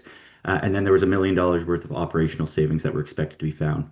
The first 3 of those were all kind of in the $2.1 to $2.2 million range. So I think they kind of started to blur together as we've gone along. But The transfer payments are now larger, which was the original 2.2, then the original 2.1, $2.2 million, because based on discussions with the lower tiers and some evaluating the actual kilometers, the percentage of the budget that was agreed upon that should be going to the lower tiers, based on the capital savings we would be finding, went up slightly. So it's gone from 10% of the budget to 11 point something of the budget. So that still is a direct offset. So we don't anticipate there being any additional levy required for those transfer payments being larger, because they're offset by the savings for the urbans being downloaded. The one thing that could impact the 2027 budget above the numbers that Randy just shared for the 6.93% is that the $1 million worth of savings may not be fully realized right away, depending on what's decided today. Now, we do have some strategies that we've discussed internally, as far as Pat mentioned, the transfer payments that are in the budget in 2026 will not be needed based on the new proposed transfer dates. So whether we look at transferring those funds into reserve, and then taking them out to offset those additional operating costs that we would incur, depending on what gets discussed today, we think we're pretty close to still being under that 1.2 total cost for the total program that was included in the 2027 proposed budget. Okay, thank you for those details. With that, then we will move on to Councillor Eccles. Oh, sorry, Councillor Gregg, is there a follow-up? I did. Thank you for recognizing me. And my other follow-up was, it went off the screen, but I think it's about 730,000 in the decreasing operating funding. Could staff just speak to how that might apply to Owen Sound, being that Owen Sound is somewhat unique to the other municipalities, as we provide a lot of those servicing requirements on a memorandum or a cost. Basically we do it and we invoice the county. So we're a little different. So if staff could just comment on that the second bullet there, the 730,783, as to how that would apply relative to Owen Sound, just to ensure that we're not left out inadvertently or separately because of our current standing. Okay, so it looks like the Deputy CAO can respond to that. Thank you, Madam Warden. Yes, so for most member municipalities, that would either constitute them taking on the maintenance and then receiving the decreasing payment in lieu of the county no longer doing the maintenance, or it would be we would continue to do the maintenance and phase in the costs associated to that. It would be up to each municipality how best to do that. In the case of Owen Sound, where you do the maintenance currently and we pay you, it would be a decreasing payment over the term of the contract, the term of the transition, the 5-year transition. Okay. All right. So with that, then let's move to Councillor Eccles. Thank you, Madam Warden, and through you, I don't know, Niall or Garrett. In the original version B, there's traffic signal operational funding transition 1 to 5 years, 484,000. In the amendment, it's a 5-year decreasing operation transition. Am I to understand that that is an additional? It's an increase in that operations, or is it that the traffic signal 484,000 is part of that 730,000? So that increase in the operation transition funding is somewhere around 350,000, or is it in addition to? And maybe that's a question more for the Councillor Patterson. Okay, let me go to the Deputy CAO first, and then I can check in with the mover. I would be happy to defer to others on this one. I have a very small screen and I'm not able to see who else may have put their hands up, but I believe the intent is that this would be a fully additional operating transitional fund. The way in which we currently do traffic signal operations and the 484,000 or so, which is in the pre-amendment version and indeed the post-amendment version, that 484,000 is a capital line because the traffic signals are a contracted out service. We actually contract through the City of Owen Sound for contract signal maintenance, and so that's a distinctive capital element.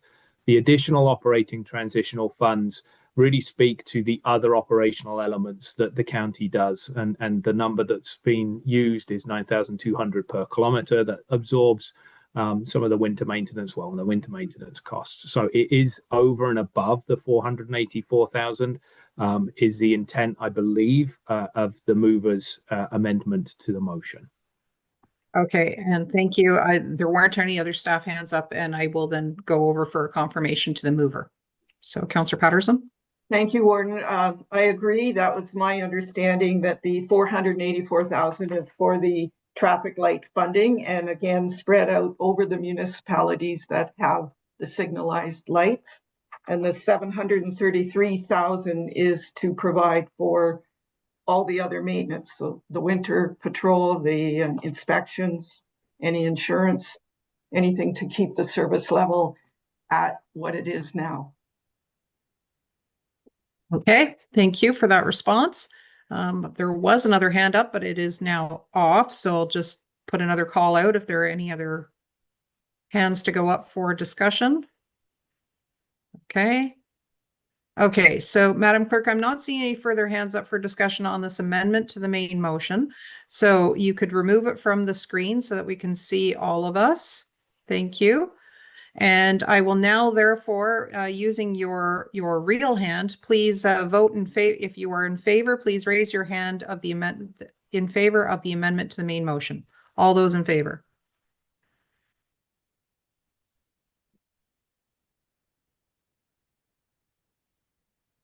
Yes, Madam Clerk, that is carried. Okay, thank you. So we are now going to take this enhanced version of B and put it into the main motion. So I'll give the clerk a moment to do that, so that we're clear on what we're voting on as the main motion as it's now been amended.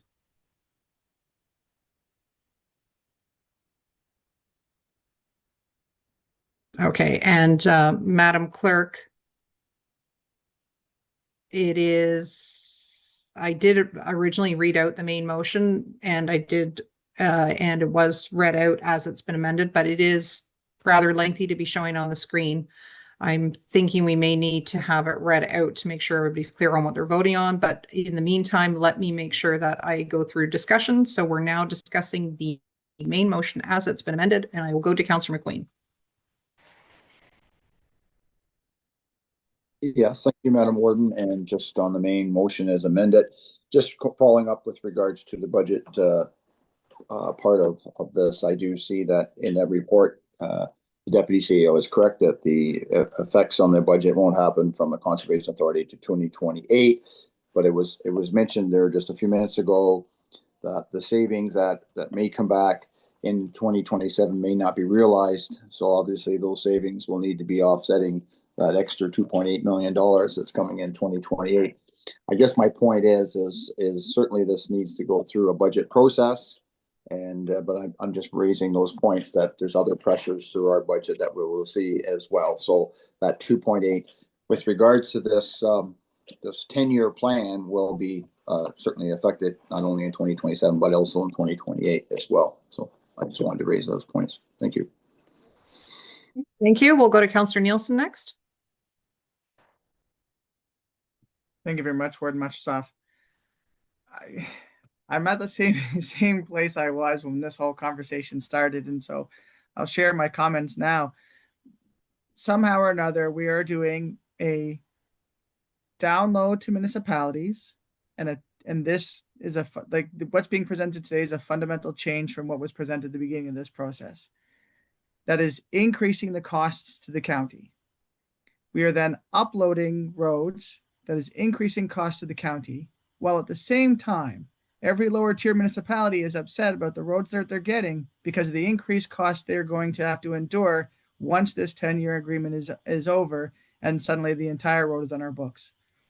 I am straight up confused as to how all these roads exist and all the traffic exists now, but we are about to change things and cost the county of Gray almost $40 million to continue to provide traffic services across, while then at the end of the 10 years, all the lower tier municipalities are going to have to increase their levies. I've been lost from the beginning about the cost benefit of this agreement and this price tag for, I just don't see the benefit. I don't see the value for the $40 million we're going to put out. I've been stuck on this for a while. I feel like I'm missing something. Somewhere I'm missing something as to why this actually makes sense. I have questions in my mind, but I'm trying to process the amendment and the difference in cost. And I'm trying to hear from my fellow council members to maybe hear something that then makes this make sense. I just don't see it. We are talking significant increases in the levy to the county for the next 10 years. This amendment changed it so that there's guaranteed 5%. So if the post-election, there's a more conservative county council that comes in that doesn't want to increase the capital levy that high to try and save the county money, we're still going to offset the lower tiers so that there'll be perhaps less money brought in for our own capital needs. Forgive me, I'm lost. I from the beginning I've been lost, and I'm still lost as to how this actually benefits all 9 member municipalities and the county of Gray itself. Okay, thank you. I'll give an opportunity for staff to come with any response to that. In the meantime, I'm going to go to Councillor Eccles.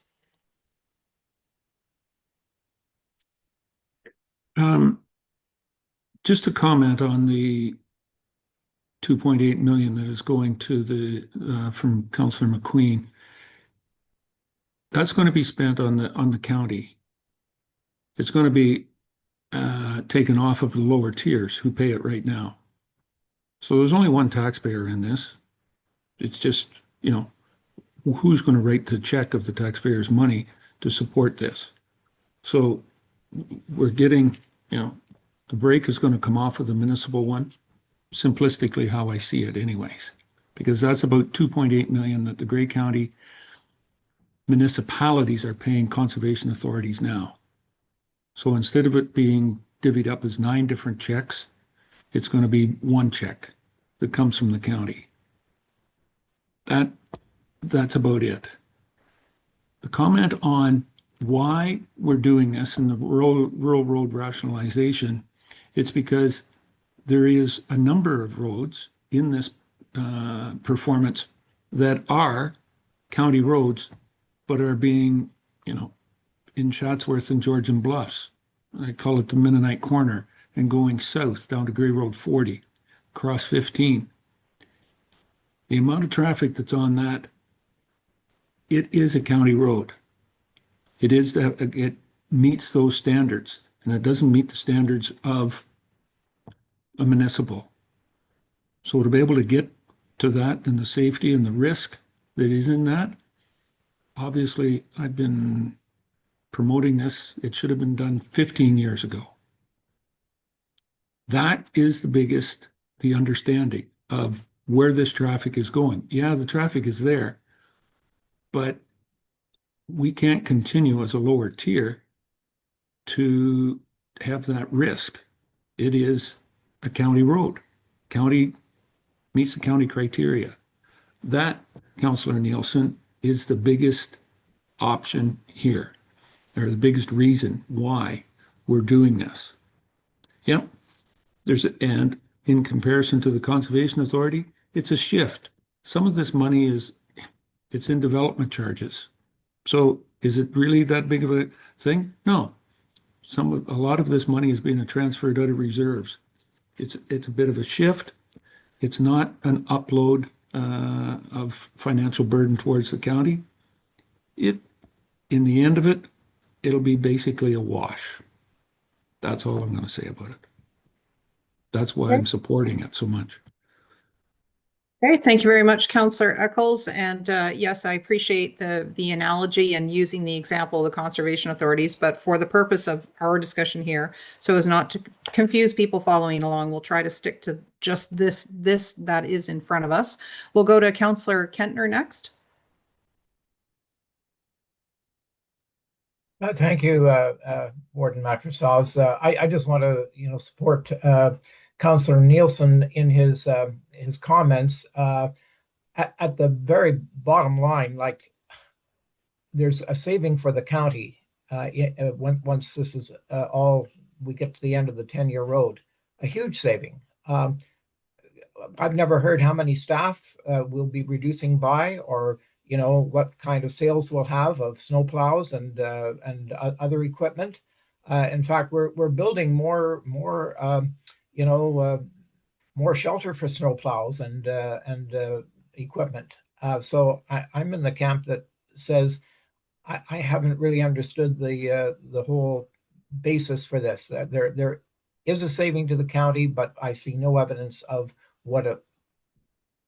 how the county will get that saving. Thank you. Okay, thank you. We'll go to Councillor McQueen. Yeah, thanks, Madam Warden. And the only reason I raised the 2.8 was only for budget precedents only. I wasn't to get into that whole debate about that part. Just on the sense of roads that are have been considered lower tier roads and are, acting almost as county roads. At the very beginning of this process in the task force, 12B in Grey Highlands was raised that it was a county road. It was downloaded to the municipality and is meeting the criteria of other roads that are being uploaded from municipalities to the county. So there is other areas, and talk about fairness throughout the county. That was a road that was raised at the very beginning of the task force conversation. And it was also raised through our delegation point at the Sydenham school a month or so ago. So there are lots of arguments across this whole discussion, but I just, as a rebuttal to Councillor Eccles, that there's other roads that are meeting the criteria of a county road. Okay, thank you. Next, we'll go to the Deputy Warden. Thank you, Madam Warden. And you're right, Councillor McQueen. There are a multitude of other roads that could be included in this process, but it was decided some time ago, and it'd be at least maybe 3 years ago, that we needed to pick a handful of projects and move on with them, get them done, and then would be another tranche of roads potentially that could be used. In response to Councillor Nielsen, the entire intent of this project was that the volume of traffic on a given road should be maintained. That road should be maintained by the appropriate authority. Higher volume roads should be maintained by the county. There's no point in a lower tier trying to maintain a road when it's got a county level of traffic on it.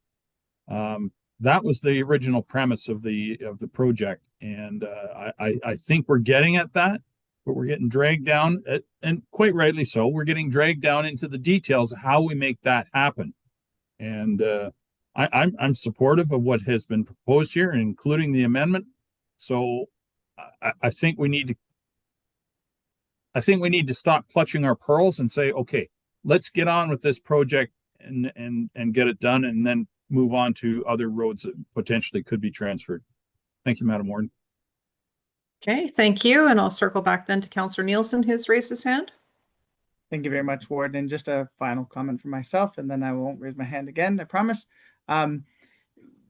We are talking traffic volumes and what should and shouldn't constitute county roads. And then we're downloading urban centers, which are county roads that go through municipalities. So the one argument kind of defeats itself if we're talking about that, because I'm sure what we're downloading to Hanover as a main trench right through their significant town and the traffic that goes through there, we're downloading to try to save ourselves money.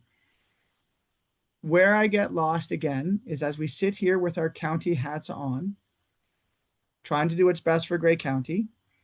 The original deal that staff put forward and started this process made more sense than what we're putting forward today. The amendment increased the cost to Grey County.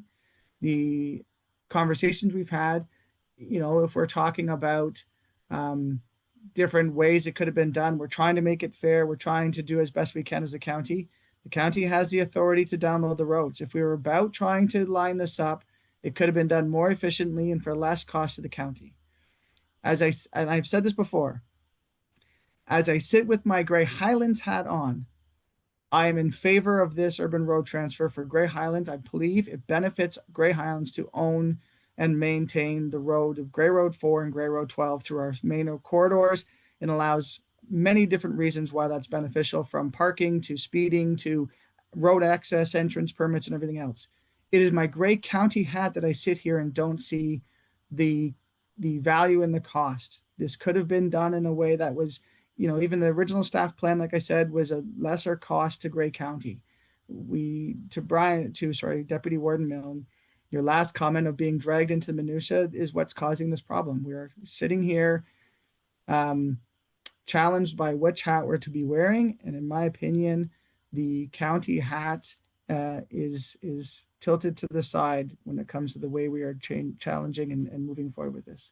And that is it for me. Thank you very much, Warden Matrosov. Okay, thank you very much. I don't see any further hands up. I'll just look to the deputy CAO perhaps, or the CAO, both having been involved in consolidating the input that did come from that workshop day. And now that we've seen an amendment to the main motion, so now the main motion looks a little different than it was originally presented to the task force and supported by the task force. So it has now had an enhancement to it, still along the lines of B, not C, not option C, but somewhere in the middle. So can I just look to either the deputy CAO or the CAO to just affirm that this is aligned to what you had been able to ascertain from the workshop day, getting the input from the lower tiers? I'll go to the CAO. Yeah, thank you, Warden, and through you. I think this is kind of the middle ground, I'd say, of what some of the comments we heard from municipal staff at the workshop, who were more leaning towards, I'd say, some of the version C recommendations and options, and the task force recommendation, obviously version B. And this is somewhere in the middle, as you noted, Warden. So again, when we reviewed the amendment, the proposed amendment internally, we didn't see any immediate concerns. As noted, there's going to be some increased financial pressures as it relates to the operational piece of that amended motion, but we'll work through those details as part of the budget when we bring those budget details forward as a draft to this current council, and obviously for consideration approval for the incoming council. Beyond that, there was nothing in the amended motion or that raises again any concerns with respect to staff at this stage. And ultimately, I think staff are looking forward to receiving some clear direction in terms of being able to either move this forward at this stage, so we can start to implement that process and work with the municipalities on finalizing those agreements, and then having that all ready to go if this motion passes for the transfers in June of 2027. Again, we're happy to take any further questions, but we think this is generally in alignment and somewhere in the middle of what we heard based on the comments between municipal staff through those discussions at the workshop. Okay, thank you. There are no further hands. So Madam Clerk, could you please remove the screen share so that we can see all the hands here? Excellent, thank you. Okay, so it has been amended. We have considered and discussed the main motion as it's been amended. I will call the question. All those in favor? All those in favor, please raise your real hand and keep them up while we count.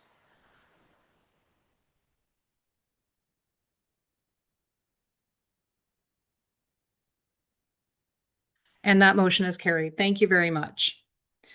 Okay, now we do still have some discussion items ahead of us on this agenda. So at 12 o'clock, since we only had a 5-minute morning break, I'm going to call our lunch session a lunch break at this point in time. We're going to try to keep it trim because we do have quite a bit left to go through on the agenda item, including closed sessions. So if everyone can be pleased back here and ready to go at 12:30, then we will carry on. So we'll do just a half-hour lunch and then be able to pick up on item 7B when we return. So we will be on lunch break until 12:30. Thank you.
Okay, welcome back, everyone. I'll just make sure that we have the go-ahead from our communications and our clerk before we get started.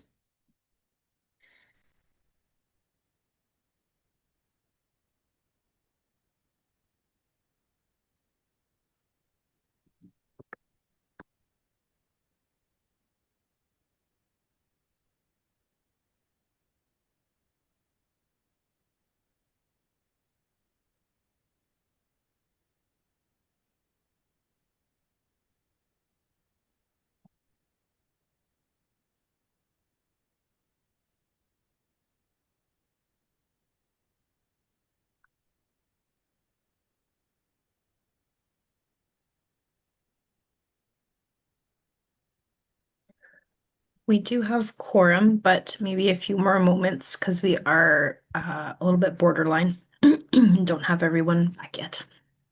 Okay. Hmm.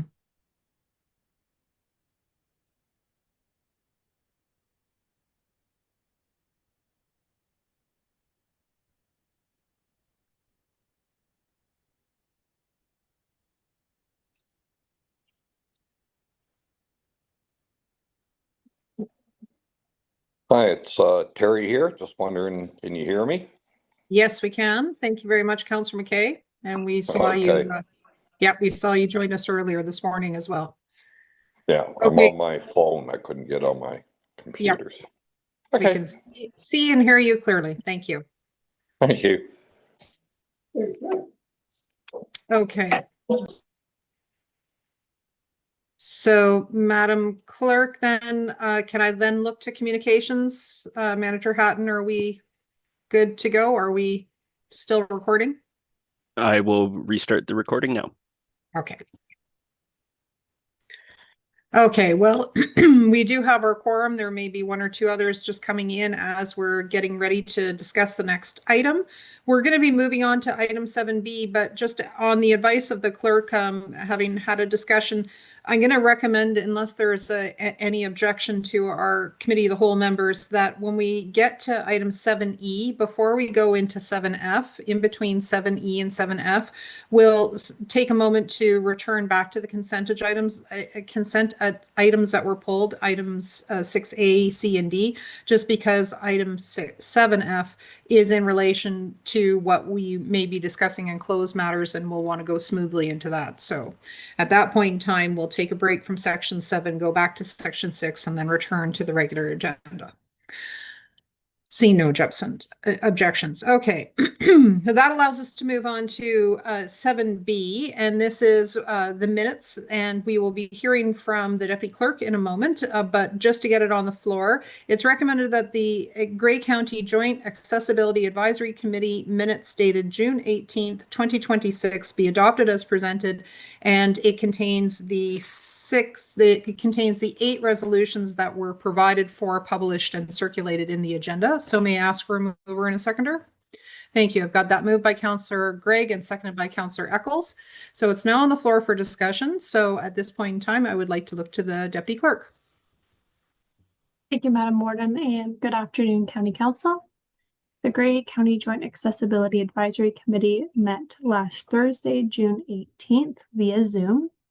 To begin, the committee heard a delegation from Kate Economy from the Canadian National Institute for the Blind, a nonprofit organization that delivers innovative programs and advocacy to individuals impacted by blindness. She noted the importance of understanding sight loss and further provided tips to build and support environments that are barrier-free.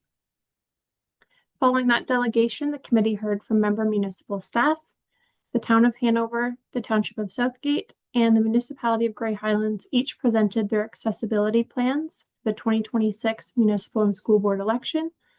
It was noted that election staff would be available to assist throughout the entire election process for members of the public. Additionally, the committee reviewed the 2025 annual accessibility status report from the City of Owen Sound. The summary detailed the progress and measures taken to improve accessibility through the integrated accessibility standards. Furthermore, the committee reviewed the plans for the reconstruction of Toronto Street North and south of Highway 10, located in Markdale Grey Highlands. The Municipality of Grey Highlands was successful in the Connecting Link grant application, and updates include the replacement of existing storm sewers, a full-depth reconstruction of the road, installation of left turn lanes, and more. Additionally, the committee heard from the City of Owen Sound regarding the rehabilitation of Weavers Creek Boardwalk located in Harrison Park. The boardwalk trail consists of 2 boardwalk sections and 2 gravel pathway sections. The 2 boardwalk sections of the trail are in poor condition, and as a result, the trail is now closed.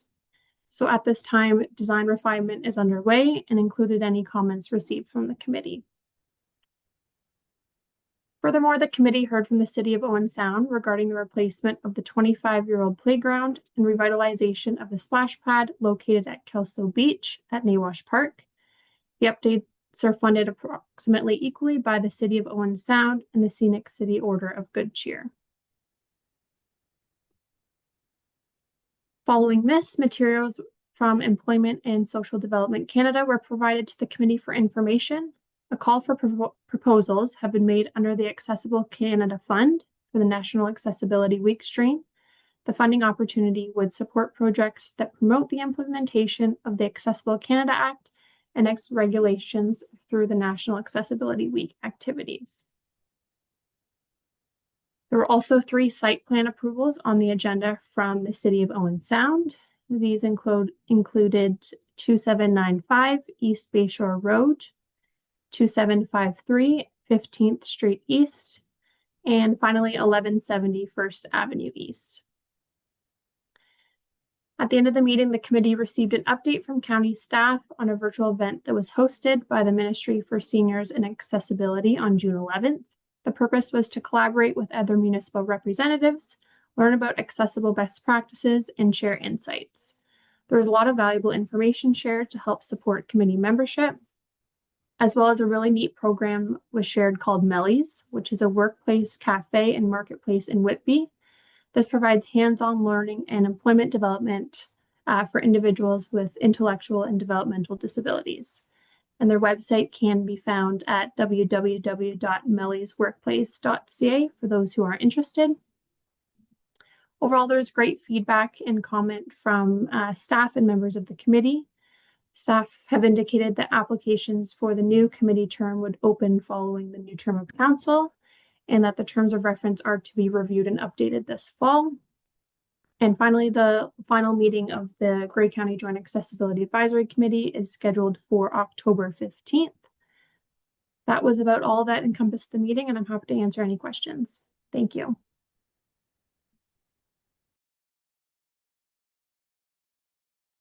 You're Sorry, on Madam mute, Madam Warden. Yeah, it's great. Now Zoom puts a little flag across and says, hey, I think you're trying to talk, but you better unmute. So thank you. Yes, with that, any questions from any members of the committee of the whole? If you want to use your virtual hand.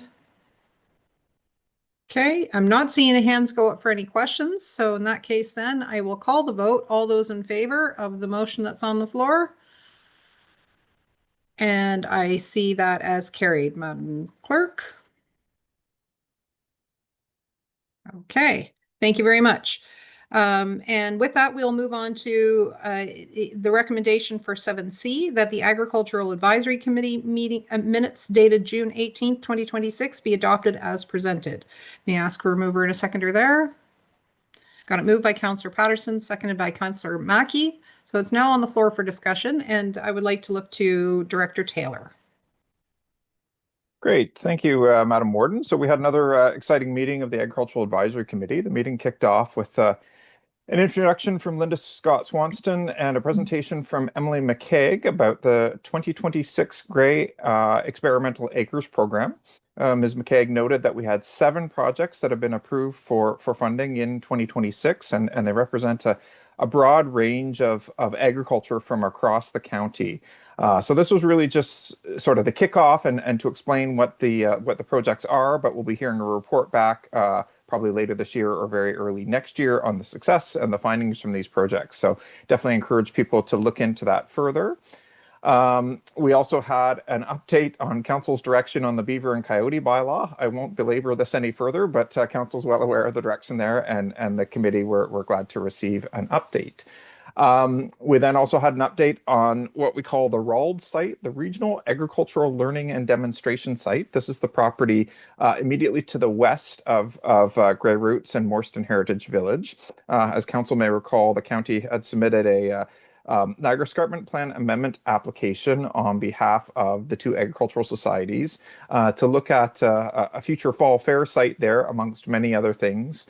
And the site would provide great synergy between promoting learning about both past and current farm practices and the various programming we have going on at Grey Roots and Morston. And so the update in this regard is that we've been in touch with Niagara Escarpment Commission staff. They're hoping that they will have a final recommendation on the plan amendment to the commission in August of 2026. But given their workloads and other things that could arise, that those dates are subject to change. But I know the ag societies and this council are all eager to figure out the next steps on that project should council or should the Niagara Escarpment Commission end up approving the Niagara Escarpment Plan amendment there. We then had an update from Kalina Stanford in our Economic Development, Tourism and Culture Department with respect to some exciting news to our west and the plowing match in Bruce County.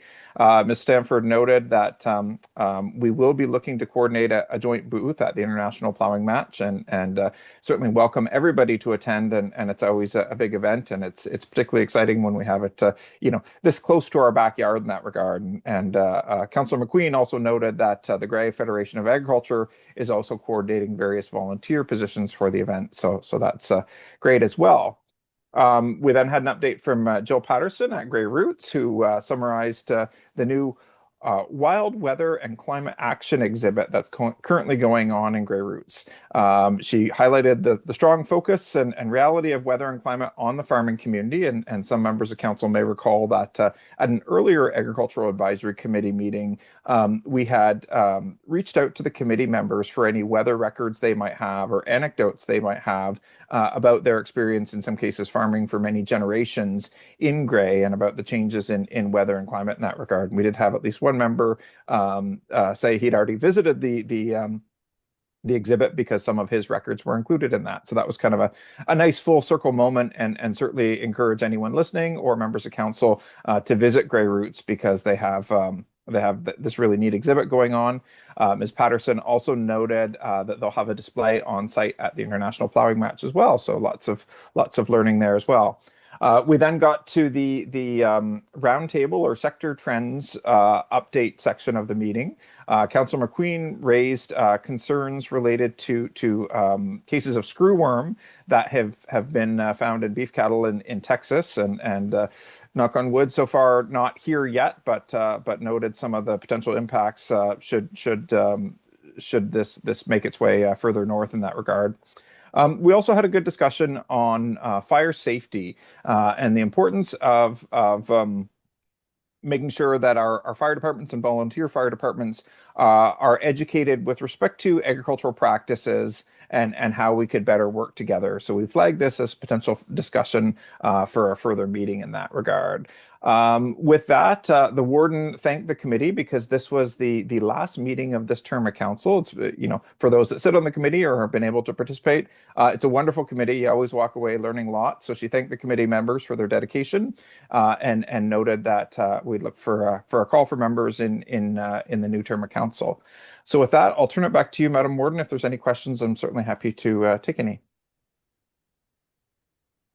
Excellent. Thank you. So we'll put it out to any committee of the whole members with any questions. No. Yes, there. Councillor McKay, go ahead.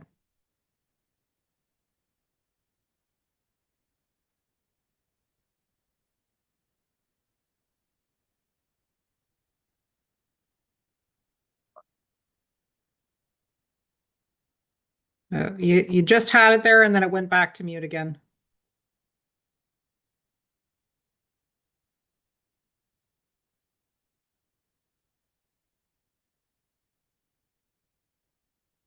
Okay, how about now?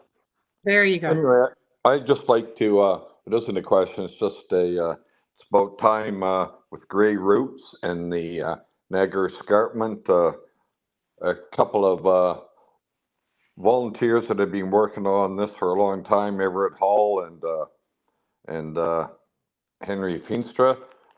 They seem to be asking me all the time about, have you heard anything? Have you heard anything? So now I'll be able to report back to them. Hopefully sometime in August that we'll get some response from the Niagara Escarpment. So good news. Thank you. Okay, thank you very much. And I don't see any further hands then, so I'll call the question. All those in favor, please use your real hand. Thank you. And that motion is carried, Madam Clerk. That allows us to move on to item 7D. It's recommended that report CAOR CW 1926 regarding the Regional Conservation Authority updates be received, and that staff be directed to include $2.8 million in the draft 2028 budget as an allowance for the Regional Conservation Authority levies. So with that, before we go to the Deputy CAO, I'll look for a mover. Thank you. It's moved by Councillor Dobreen, seconded by Councillor Dickert. It's now on the floor for discussion. And with that, I will go to the Deputy CAO. Good afternoon, Madam Warden. Thank you very much. Good afternoon, members of council. I believe Rayburn has got some slides that she'll be putting up. I'll just go through a quick slide deck. We appreciate that with budget just around the corner and the number of media stories being out there, that this continues to be an issue on many councils' desks, both at an upper tier and a lower tier level. And so given that staff were provided a little bit of an update from some of our area conservation authorities recently, thought we would share perspectives from the county perspective and how at this point in time we're proposing to budget for this, include this in our budget process. So next slide, please. This is a quick update based on some information that we've been shared. I believe that several members of County Council will have received this information through their participation on various different conservation authority boards over the last few weeks, and seeking support from council to include $2.8 million as part of the 2028 budget process, through the 2027 budget process for the 2028 budget to accommodate the uploading of conservation authority, the new regional conservation authority levies to the county council level. Next slide, please. So just as a very quick bit of background to how we got to where we're at. So Bill 68 is what started this all off. It was introduced in late 2025. And it introduced the platform for some fairly sweeping changes to conservation authorities. There's 36 conservation authorities currently operating in Ontario, and 4 provide services within the boundary of Grey County at this point in time. The province has proposed to merge the 36 initially into 7 larger regional conservation authorities. And that proposal garnered more than 14,000 comments through the Environmental Registry posting before receiving royal assent as part of Bill 97, which came into force earlier this year. So effective earlier this year, in April of this year, the transition of the 36 conservation authorities into now 9 regional conservation authorities has started. The Ontario Provincial Conservation Agency has been formed, and members have been appointed to its board on a transitional basis. And there's a number of pieces of transitional work which we'll touch on in a couple of slides' time. Some of the comments we made, next slide please, were taken into account. So if you remember, we just went through 2 maps there. The 2 maps were the previous layout for, there we go. Those 2 maps show the previous layouts of the conservation authorities, the regional conservation authorities. Of note here, in the map on the right-hand side of the screen, you'll see that Thunder Bay was included in the what was called then the Huron Lake Superior Regional Conservation Authority. That has changed. And in the map on the left-hand side, the Lake Erie Regional Conservation Authority has actually been split into 2. And on the next slide, this map shows the current layout of the now 9 regional conservation authorities, or RCAs, across the province. So you'll see there the orange and the blue of what was the Lake Erie as a single conservation authority has now been split into 2.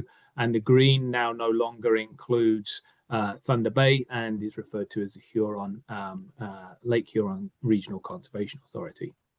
So some of the changes that this council specifically highlighted have been made. These are still, however, quite large bodies, and there are many questions that I suspect remain unanswered.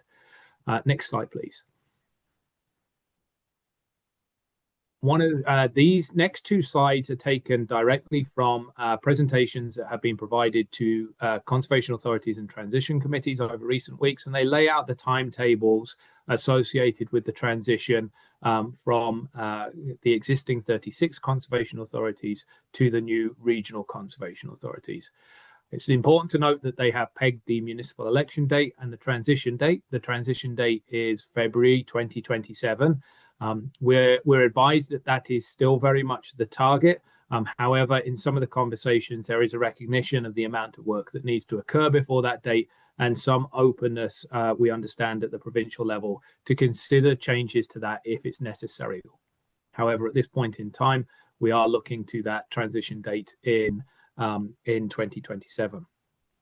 Prior to transition, the existing 36 conservation authorities have been asked to prepare their 2027 budgets. Those budgets are anticipated to be approved by the boards of the existing 36 conservation authorities prior to the municipal elections in October of 2026. So that means that the existing 36 conservation authorities will have established their budgets and approved those budgets by their boards prior to the county council and indeed many member municipalities seeing their 2027 budget. So there will be a budget impact arranged by the conservation authorities pre-municipal budget conversations. For those 36 conservation authorities, their boards will continue to function into 2027. And so that means for some, where the board term is tied to member municipal councillors being elected, there will be a short window where member municipalities will have to nominate new members of council to sit on the boards between the election and the transition to the new regional conservation authority model. For some of the conservation authorities within Grey County, the appointments will continue regardless of the outcome of the municipal elections, and so they won't necessarily need to swear in a new board before transitioning to the new regional conservation authority model. We can go to the next slide, please. This really shows a little bit more detail and around which levels of government and organization are undertaking which steps of the process. So MECP as the ministry that oversees the conservation authorities as they exist today, and will continue to oversee the new regional conservation authorities once they are brought into place. The OPCA or OPCA, the Ontario Provincial Conservation Agency, that is the governing body which is laying out the transition plans and has established the transitional committees. And indeed, it's OPCA who will be appointing 9 project executives to the 9 new regional conservation authorities. Those project executives, we understand, will become the new CAOs of the regional conservation authorities after transition. The transition committees are a temporary feature. They are currently formed of a member of the board and a member of senior staff of all 36 conservation authorities coming together in their new regional conservation authority areas to plan for the transition. They will be developing the transition plans, and those transition committees will dissolve at the time of the formation of the new regional conservation authorities. There are, of course, the conservation authorities, both existing and the new ones, that have got a key part to play in the transition. And municipalities. And so the municipalities who have relationships with regional conservation authorities, some of those will be new. In some places, upper tier municipalities have appointed members to conservation authorities historically. For some, such as in Grey County, that will be a new function that we will be tackling in 2027. Next slide, please. One of the things that did come about through some of the changes post the ERO posting was the inclusion of watershed councils. We understand that this was done largely in response to some of the concerns that had been raised through the comments back to the province around local representation and local voice, local governance within these large regional conservation authority areas. So each RCA must appoint at least one watershed council. We understand that there is no upper limit on how many watershed councils that can be introduced. And so one regional conservation authority may have multiple watershed councils appointed. The details around watershed councils are somewhat scarce at this point in time, but the province has indicated that their role will be to advise on local watershed priorities. They will be ensuring that there is a local voice, so there will still be scope for local elected representation on these, as well as Indigenous community voices, agricultural voices, and citizen voices. They will provide a structure for those local voices to identify local conservation priorities aligned with the mandates of the regional conservation authorities. They will enable that broader representation that stretches beyond elected representation into other community groups. And they will support the decision-making priority setting of the larger regional conservation authority boards. So the regional conservation authority boards will obviously be fairly significant, but will have fairly limited local representation. Our understanding is these watershed councils should allow for a tiered approach of representation within that governance structure. And indeed may actually continue to reflect some of the existing boundaries within which conservation authorities operate. It's anticipated watershed councils will take some time to form after transition, and so probably going to see some more details around what these might look like as we get later into 2026 and into 2027 after transition. Next slide, please. So if we look at some of the anticipated impacts that we're seeing at the minute is we are now on this new journey. We are moving towards regional conservation authorities and away from the 36 conservation authorities. That process has started.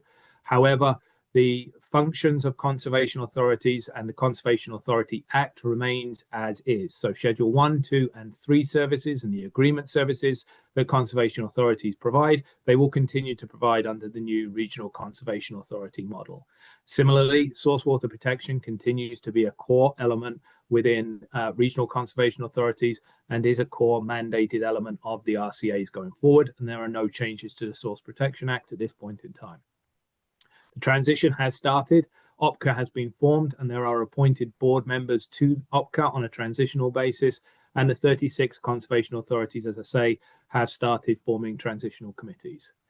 The project executives are being appointed and anticipate that they will be appointed through the balance of summer, so that there will be a new leadership in each one of the 9 regional conservation authorities. Initially, that project executive will report to OPCA, but on the transition to the new regional conservation authority boards, will assume the role of CAO, reporting to their boards.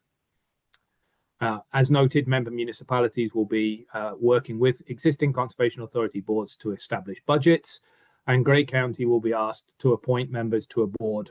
We anticipate fairly early in 2027. The existing budgets of the conservation authorities amalgamated will form the first year's budget of the Regional Conservation Authority. So the RCA's budget for 2027 is anticipated to be an amalgamation of the portions of the conservation authorities that are in its area, their budgets for 2027. So by February of 2027, they'll be 2 months in. The balance of the 10 months of their approved budgets will form the 10 months of the first year of the Regional Conservation Authority budget. Effective from 2028 for Grey County, we will assume the responsibilities of both appointing board members and meeting the budget needs of our new 2 regional conservation authorities. Next slide, please. This one talks a little bit about some of the budget impacts. So at this point in time, details are very sparse on what the Regional Conservation Authority budget might look like in 2028. Indeed, the body hasn't even formed yet, so it would be somewhat hard to anticipate what its budget might be.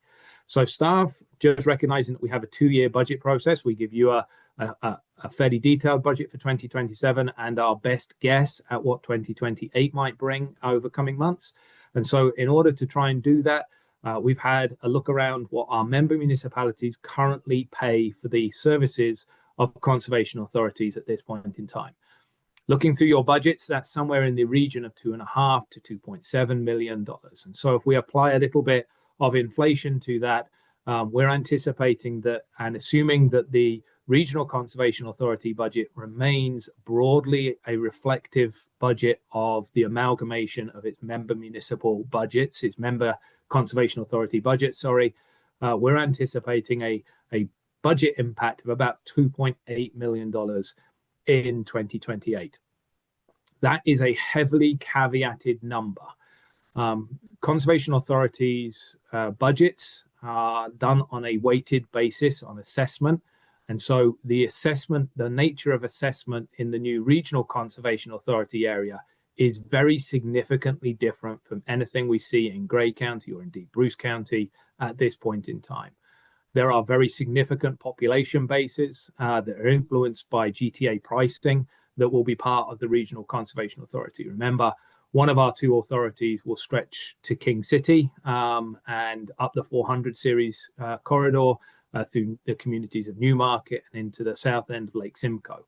And so that's a very, very different, much more urbanized environment with much higher population and a very different assessed value of property than exists in Grey County. And so whilst 2.8 million is a reasonably fair guess for what our current costs for conservation authorities could be going forward, we have no idea, A, what the Regional Conservation Authority budget could be in 2028, or how that will weight out across participating member municipalities in 2028.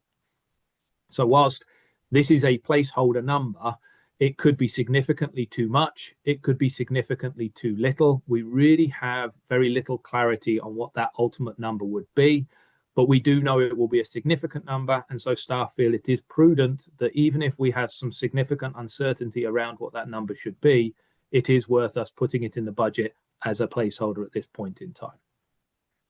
Next slide, please.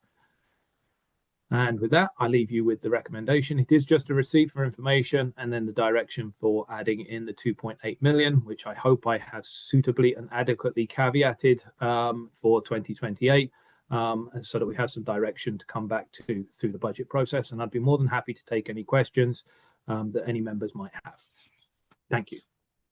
Okay, thank you. I think the motion is relatively straightforward in its wording, so we've cleared the screen so we can go to discussion. So we will start with Councillor Dobreen. Thank you, Warden, and thank you, Deputy CAO. The question may be for you if you are sitting at that transition table, or perhaps to our members who may be sitting as chairs of their respective conservation authorities. In regard to budgeting, one of your slides indicated that the municipalities will continue to be responsible for developing and paying developing the 2027 budget.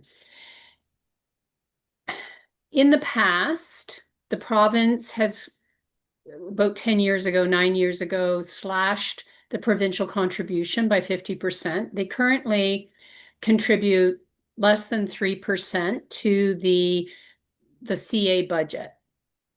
And I wondered if at the transition table there is discussion. Do we know?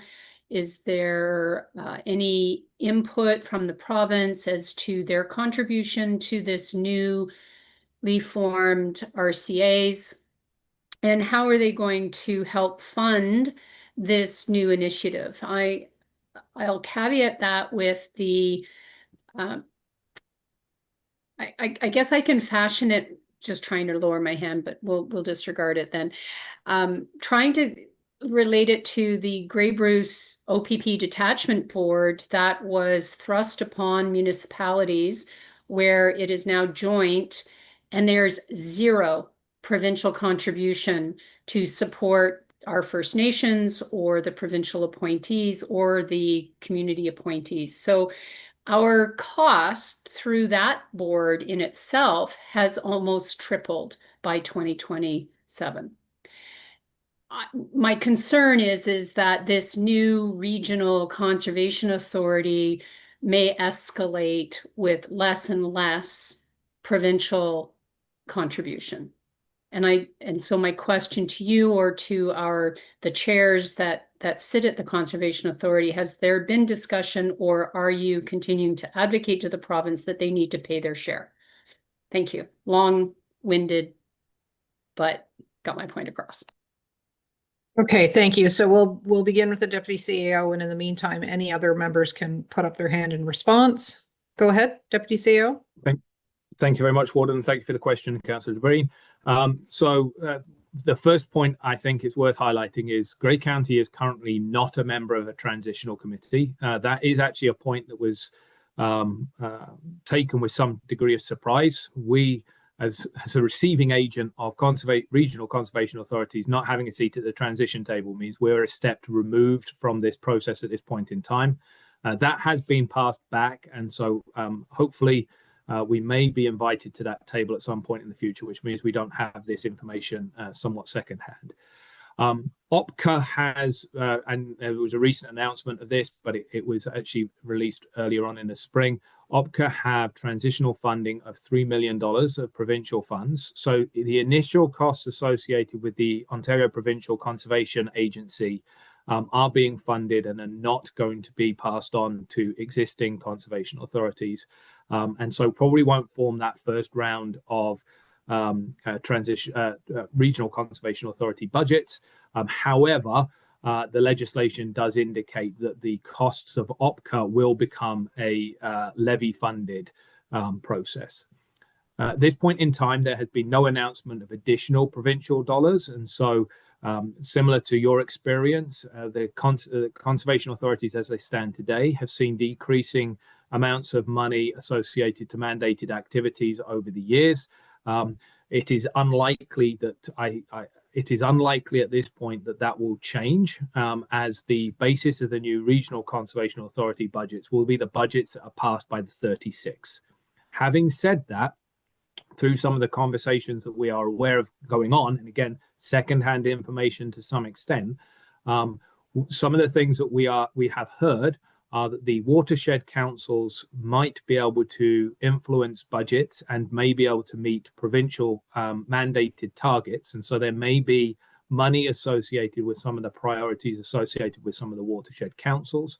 The other thing that has been indicated to us through some of the conversations we've had is that there may be more provincial dollars that are available around some of the fixed assets that conservation authorities manage, such as the water control structures and so on and so forth. However, at this point in time, there are no additional provincial dollars that have been identified to support conservation authorities, which means there are no additional dollars being set aside to support the new regional conservation authorities. So at this point in time, I think from the position that we sit in, and again, secondhand information, I can offer no assurance that there is further provincial funding flowing into the conservation authority world at this point in time. And so the budget impact in 2028 to Grey County will be fully at the power of the new board of the Regional Conservation Authority to set, on which Grey County will probably only get one seat of maybe 14 or 15 seats that are available. Okay. Thank you very much. Follow-up from Councillor DeBreen. Thank you for that. To me, it sounds more and more like another provincial download, and our residents need to be aware that the increased burden on property taxpayers continues, and I'm very concerned that the county did not have a seat at that transition table. So thank you for that clarification. Okay. And I don't see any further hands up. So in that case, then, it looks like we're ready to call the vote. All those in favor, please raise your real hand. Okay, and that motion is carried, Madam Clerk. Okay, thank you very much. And we will now move on to item 7E, and it is recommended that report CAOR CW 2026 regarding the renewal of property lease for the ROMP medical student residence be received, and that staff be directed to enter into an updated memorandum of agreement with ROMP and the City of Owen Sound, outlining responsibilities of each party for accommodation for medical residents at the property in Owen Sound, subject to ROMP supporting the continued leased funding and Owen Sound supporting the renewed lease, and that staff be directed to prepare an updated lease agreement continuing to name the County of Grey as a tenant for signature by the warden and clerk, and that staff proceed prior to council approval as per section 26.6B of the procedural bylaw 513422. All right, may I ask for a mover and a seconder, please? Get it on the floor. Thank you. It's moved by Councillor Kentner, seconded by Councillor Nielsen. So it's now on the floor for discussion, and I'll look to the CAO. This is an ongoing situation that we've had, and this is to continue it. So over to you, CAO. Thank you, Warden. Council will recall that in 2024, the county did partner with the Rural Ontario Medical Program, also known as ROMP, in the City of Owen Sound to lease a residence for medical students that are coming to train and work in the area. ROMP covers the lease costs, and the city helps with things like the internet, garbage bag tags, winter maintenance, as well as extra parking if required. The county looks after the lawn maintenance, which costs have ranged from anywhere from $1,000 to $2,000 per year. The current lease ends at the end of August 2026, and we need to decide by the end of this month whether to renew or end the current arrangement. Bright Shores has told us the residence is being used quite regularly, so the program has been very successful. In the past, what we've heard is that not having a place for medical students to stay when they're here as learners attached to the hospitals makes it harder for them to come to this area. This arrangement has helped to remove that barrier. In fact, over the last 2 years, 49 different medical students have stayed at this residence, ranging from stays from about a month to 4 months in length. ROMP is willing to continue funding the lease, and they verbally committed to that, and the landlord is also open to renewing the lease. Given the success, the recommendation is to renew the agreement for another 2 years, subject to ROMP and the city agreeing to renew the lease. and happy to take any questions. Okay, thank you. And certainly when they have exposure to our area, they may potentially decide that this is an area where they want to set up practice. Agreed. With that, any questions or comments? Okay, I'm not seeing any hands go up, and we are familiar with this arrangement from earlier years. So I'll call the question then. All those in favor? And that motion is carried, Madam Clerk. Okay, thank you. So what we'll do at this point in time before we go to our final item in number 7 is we will go back to the items that were pulled from the consent agenda. We have items 6B, C, and D to look at. So item 6B, the recommendation is that the Grey Bruce Primary Care and Health System update from Grey Bruce Ontario Health Team be received for information. May I ask for a mover and a seconder? Thank you. Got a move by Councillor Gregg, seconded by Councillor Carleton. It's now on the floor for discussion, and I believe Councillor Gregg, was it you who had pulled it, I think? Yes, so please go ahead. That is correct, and great segue into my question here with the last report. Just wondering from staff how they take correspondence like this and integrate it into future reporting back to council regarding ongoing physician recruitment efforts and the need in the community. In terms of just keeping us up to date. Okay. CEO, did you want to address that? Go ahead. Yeah, thank you. Thank you, Warden. And thank you for the question, Councillor Gregg. With respect to Grey Bruce OHT, I'll start by just noting that Lindsay Johnston, the Executive Director for Grey Bruce OHT, will be appearing as a delegation at the July 23rd Committee of the Whole meeting. So no doubt she'll be able to provide some further details on the work of the Grey Bruce OHT and be able to provide especially the details that were attached to the agenda. Grey Bruce OHT sent those documents out to all the municipalities in the region and asked for us to bring those forward to our respective councils. But having Lindsay coming next month, we'll be able to hear more information from her for sure. And council can ask any further questions from Lindsay with respect to the ongoing work for Grey Bruce OHT.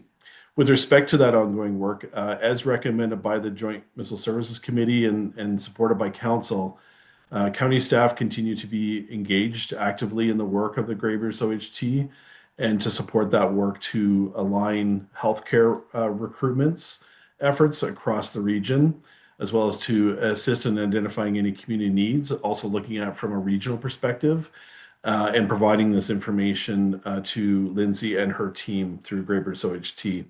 That information is obviously being used with respect to continuing to secure some of the funding through the IPCT funding that the province has put forward to around the overall goal of attaching as many unattached residents to a healthcare provider by 2029.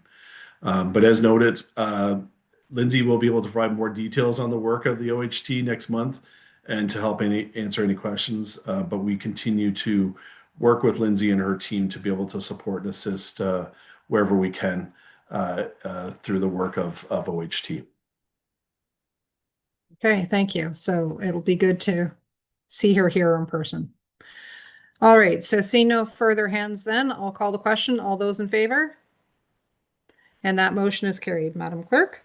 We will move on to item 6C then. It's recommended that report PDRCW 2526 be received and that all written and oral submissions for official plan amendment 30 were considered and helped to make an informed recommendation and decision, and that the proposed county official plan amendment 30 to add a site-specific policy exemption permitting a surplus farm dwelling severance on part lot 13, concession 14 west in the geographic township of Normanby, municipality of West Grey be approved, and that a bylaw to adopt the county official plan amendment 30 be prepared for consideration by county council. May I ask for a mover and a seconder?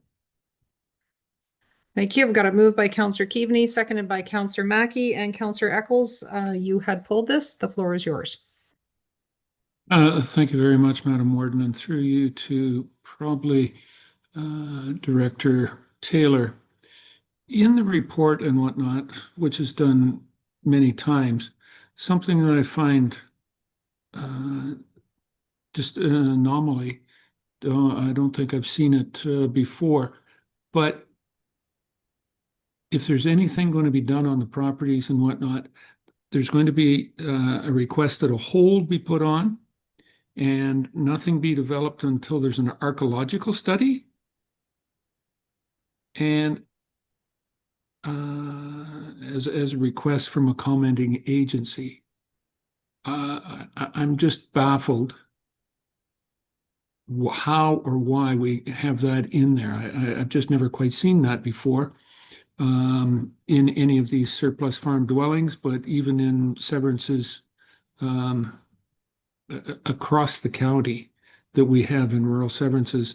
We're going to put a hold on it, nothing to be developed until we do archaeological studies. The ramifications of this are outstanding, just unbelievable in my mind to the continued development or enjoyment of private property.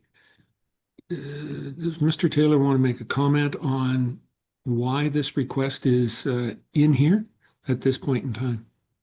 I'm actually going to direct your question to Planner Dillman. Okay. If she's available. Yes, she is here on standby, ready to go. Hi, thank you very much, and through you to Councillor Eccles. We do circulate all Planning Act applications to all of the agencies and public bodies in the Planning Act. And as this was a joint circulation for both the zoning bylaw amendment and the official plan, the comments come to both of us, so both to the county and to West Grey. So I can just sort of a little bit of background there. As one of those comments that were received from SON, from their environmental office, was a request to add that holding provision on the retained lands. So those lands will be rezoned to prohibit the residential development, as is typical in all of the surplus farm dwelling severances. And should West Grey Council wish to include the holding provision for the archaeological assessment, that would be a decision that West Grey Council could entertain there. If Director Scott Taylor there, if you would like to add anything further there. Okay, so we'll go to Okay. Yep, thank you. We'll go to Director Taylor then. Through you, Madam Warden, I think Cassandra's done a great job. Council may be aware that, for many years on larger development applications like a subdivision or a gravel pit or quarry, we've seen an archaeological assessment as a regular requirement up front. So before the matter ever comes to council, we see that archaeological assessment. What's been happening more and more is we're seeing more and more requests from our First Nations and Métis communities to have these properties assessed even on the what we'll call the smaller development applications like a severance. I know in the county providing planning services in the township of Chatsworth, this has come up on a number of severances and other applications. We've talked to colleagues in Bruce and Simcoe, and they're seeing it more and more even on minor variance applications. As Cassandra has noted, the Saugeen Ojibwe Nation staff have put forward this request. Ultimately, it is the comment from them, and it's up to council either at this table or municipal table as to what they do with any comment from a First Nation or a member of the public or an agency. Staff, have been trying to work with First Nations and Métis communities to establish protocols on how we communicate and how we process development applications. One of the things that we've got ongoing right now is still the archaeological management plan. And one of the hopes through that plan, other than the mapping that has been previewed for council, is we'll start to work through some policies and procedures to better understand where such requirements for an archaeological assessment might be required and where they could be waived.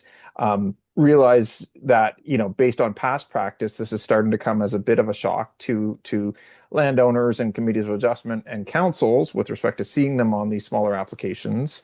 But the First Nations and Métis communities have noted that in some cases, even these smaller applications, you could find significant cultural artifacts, and it's their request that that counties and municipalities consider more of these assessments. In this stage, the official plan amendment that Cassandra has before council is flagging that as a comment. Obviously, the county has no ability to attach a holding.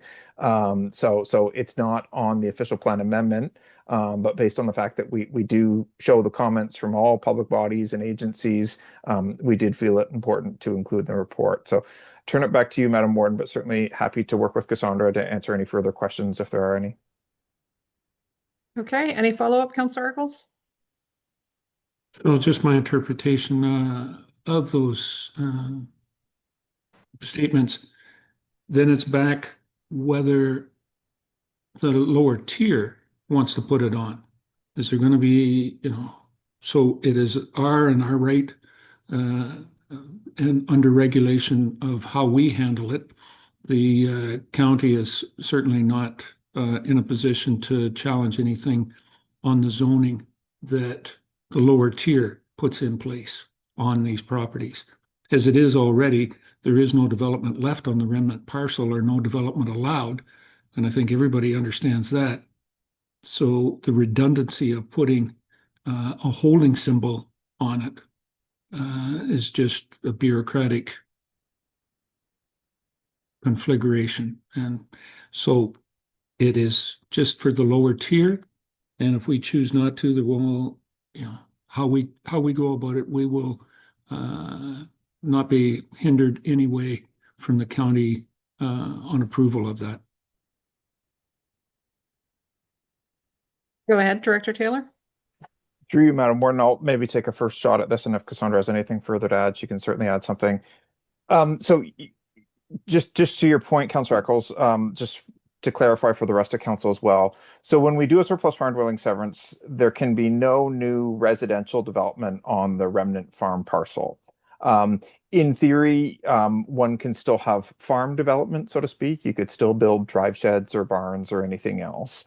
And I think that's where the Saugeen Ojibways Nation comment is coming from. If there are to be further buildings on that property, then their request is for an archaeological assessment. With respect to your comments about the zoning bylaw amendment and the county's role there, yeah, it is obviously West Grey Council that makes the decision there. Cassandra's worked very closely with your planner, Matt Rapke, on this one in processing the application in tandem. Matt is aware of the Saugeen Ojibways Nation's request. Ultimately, he'll make his professional planning recommendation to West Grey Council. But it's not necessarily, I'm trying to think of how to word this. It's not necessarily the county that would take further action here. But there could be questions from either members of the public or Saugeen Ojibway Nation staff as to, how West Grey Council may have reached that decision. We would obviously defer to Matt and West Grey staff on that piece. I don't know if that answers your question, but happy to hear anything further if there is any. Okay, I'll just can I move on then, Councillor Eccles, to other hands, or did you have a follow-up to that? Okay, thank you. No, please go ahead. Okay, we'll go to Councillor McQueen. Thank you, Madam Warden, and thank you, Councillor Eccles, for bringing this up. To me, this is a slippery slope. So does that mean then the next stage would be, because it's going through a process and you're taking the surplus farm buildings away, the land's going to remain probably in the same production or operation as it is today. But does that mean then when an agricultural operator decides to build a building, is that going to require an archaeological study? I mean, where does this stop? And again, Grey County is our #1 economic driver here in Grey County. And I think I do take, the ability to go out for comments. I understand that, but it just, to me, this is way going down a rabbit hole. I can see where you would make, currently, if there was an aggregate operation and you're removing soil, transferring soil, consortium or a subdivision where you're moving soil. But this is continuing on the same, however. And so I raise the point that the slippery slope is when an agricultural operation decides to build a building, is this going to be the next step? And I'm really concerned about that. Thank you. Okay, thank you. Director Taylor, I'll go to you before I go down, and we do want to stay focused on what we are considering here at the county table. Director Taylor, having explained the details about what happens at our lower tier tables and our response to those comments. So with that in mind, Director Taylor? Yeah, thank you, Madam Warden, and through you to Councillor McQueen.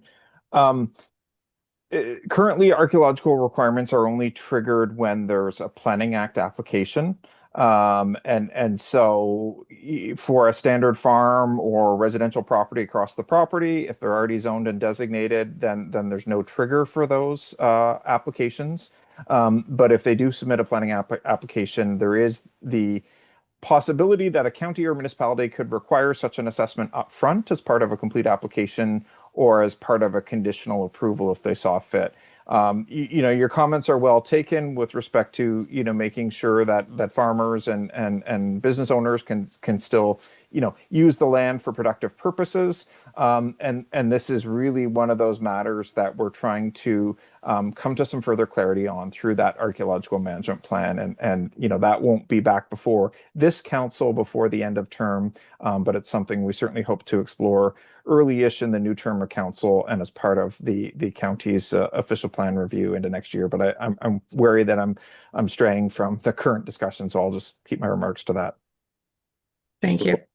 Okay, follow up to Councillor McQueen, and then we'll move on. So I guess in summary is, yes, this has triggered that process. And the whole part of having a policy that allows the surplus farm dwellings to be taken away from an agricultural and maintained, there could be the circumstance because this becomes more process driven.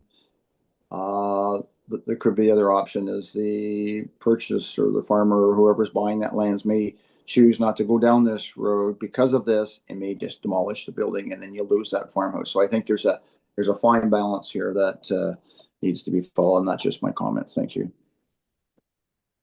Okay, thank you. We'll go to Councillor Mackey.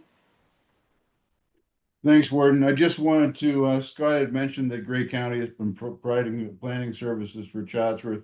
We've had a number of these applications. Councillor Eckel has come forward, and our council has not added the holding provision to either the severed portion or the retained portion.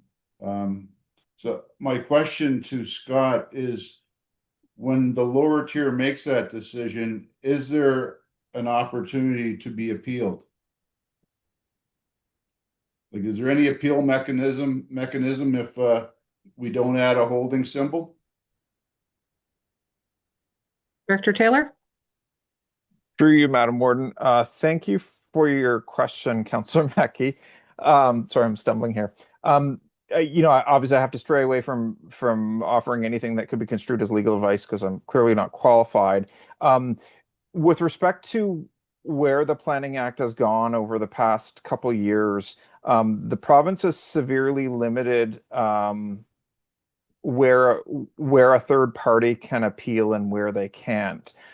So to answer your question, it would really come down to the type of application that's being applied for and whether or not a First Nation had participated in the process and submitted comments in that regard. So I don't want to go too much deeper than that. And I apologize. I'm not trying to be evasive here. But there are certain applications, simply put, that can be appealed, and there's others that can't. To my knowledge, we haven't seen one of these appealed across the county yet. But there is the chance that at some point a matter such as this could be escalated, whether it's an appeal or further discussions in that regard. Okay, thank you. All right, seeing no further hands on the motion that we have in front of us, I'll call the question. All those in favor? And that motion is carried, Madam Clerk. And the other item that was pulled from the consent agenda is item 6D. It's recommended that report PDR CW 2626 regarding an overview of the County Official Plan Amendment 31 on lands described as Concession 1 SWTSR South Part Lot 236, Part Lot 237, Registered Plan 17R1178, Part 2, Geographic Township of Proton, which is now in the Township of Southgate, municipality known as 772082, Highway 10, which would have the effect of redesignating the subject lands from rural, provincially significant wetlands and hazard lands to primary settlement area. Provincially significant wetlands and hazard lands be received for information. May I ask for a mover and a seconder? Thank you. Moved by the Deputy Warden, seconded by Councillor Nielsen. It's on the floor for discussion, and Councillor Gregg, you had pulled that. Yeah, thank you for the opportunity just to ask a question on this one. Just noting that just a week or last meeting, we'd had a conversation about going green and gray and future endeavors. When I looked at this and I had the map in front of me, my question to staff, I guess, is the rectangular block to the northwest of the parcel in the report in question, it has a little bit more hazard and PSW zone mapping than the current OPA 31 in question. Can any action, or is it possible that any action, when you're kind of leapfrogging that parcel with development, can it undermine protections which should be in place for that parcel of land to the north of it? Okay, and for that, I have Director Taylor on deck. Yeah, thank you, Madam Warden, and through you to Councillor Gregg. I might just share my screen here so that we're all, looking at the same map, just to further explain my answer. Can someone just confirm that they can see that map that's up on the screen now? Yes, we can. Okay, Thank great. you. So what we have before us is the primary settlement area of Dundalk, and the lands in question subject to this OPA are sort of circled in this dashed black line. And so the red is the primary settlement area, the green is the hazard lands, and the blue is the provincially significant wetlands. And so just taking a step back a few years, when the province approved minister's zoning orders a few years ago, they had the effect of adding these lands over here to the south to the primary settlement area of Dundalk. Southgate has long had plans for what they call an industrial park bypass road. So this would be an extension of Eco Parkway out to the provincial highway and through into their business park. And so these would be on these southerly lands, and then lands sort of on either side of the Eco Parkway could be developed. What happened when the province, made this minister's zoning order is that it created what we're calling sort of this donut hole with these two rural properties. And so you've got settlement area to the north and settlement area to the west and to the south, and then Dufferin County and Millington across the provincial highway there. But you had these two, if you like, leftover properties in rural. The one has now come forward with an official plan amendment. We're still at the beginning of the process, but it's both to the township and the county to redesignate. The property to the north here, which is not subject to this, does, as Councillor Gregg has noted, have additional provincially significant wetlands, some hazard lands, and if you were to look at the air photo, which is just up here, you'll see it's much more heavily treed than the subject lands in that regard. So if development were to proceed on either of these properties, or urban style development were to proceed on either of these properties, there's a number of steps that would need to be taken. First and foremost, the land subject to the amendment today would need to be added to the settlement area. That needs to get done at the municipal or the township and county levels. There's a number of studies that are required for that, including an environmental impact study, an archaeological study, engineering, planning, everything else. And then if those lands were to get added, then most likely there would be a plan of subdivision or a plan of condominium application that would be to follow. And so part of those applications would look at the environmental impacts on the subject lands, but also on the neighboring lands. As with any planning application, the one other thing that would be looked at is, do we have those boundaries correct? So if we're zooming back in on here, are those provincially significant wetlands and hazard lands properly mapped on the landscape? Because sometimes we do have errors there.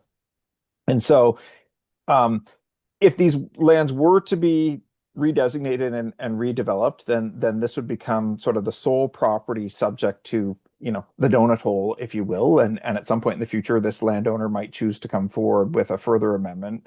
But simply put, the redesignation of these lands doesn't directly impact the provincially significant wetlands or the hazard lands on the neighboring property. But no doubt it could have the effect of allowing for more urban style development in close proximity to that property, and would trigger those environmental studies, and we need to look at the appropriate setbacks and everything else in that regard. So that was kind of a long-winded answer, but happy to try any further if you have further questions, Councillor Greig. Follow up, Councillor Greig? I think that's helpful.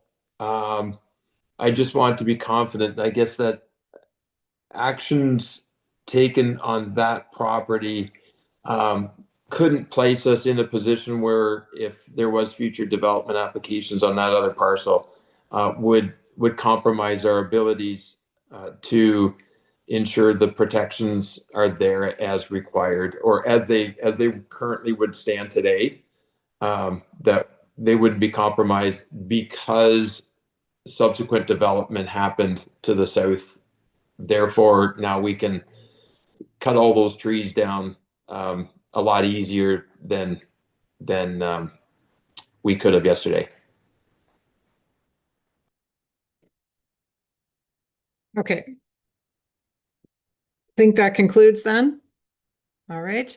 In that case, then I will call the vote. All those in favor? And that motion is carried, Madam Clerk. Thank you. That takes care of section 6. So we are back to a final item on section 7. Item 7F.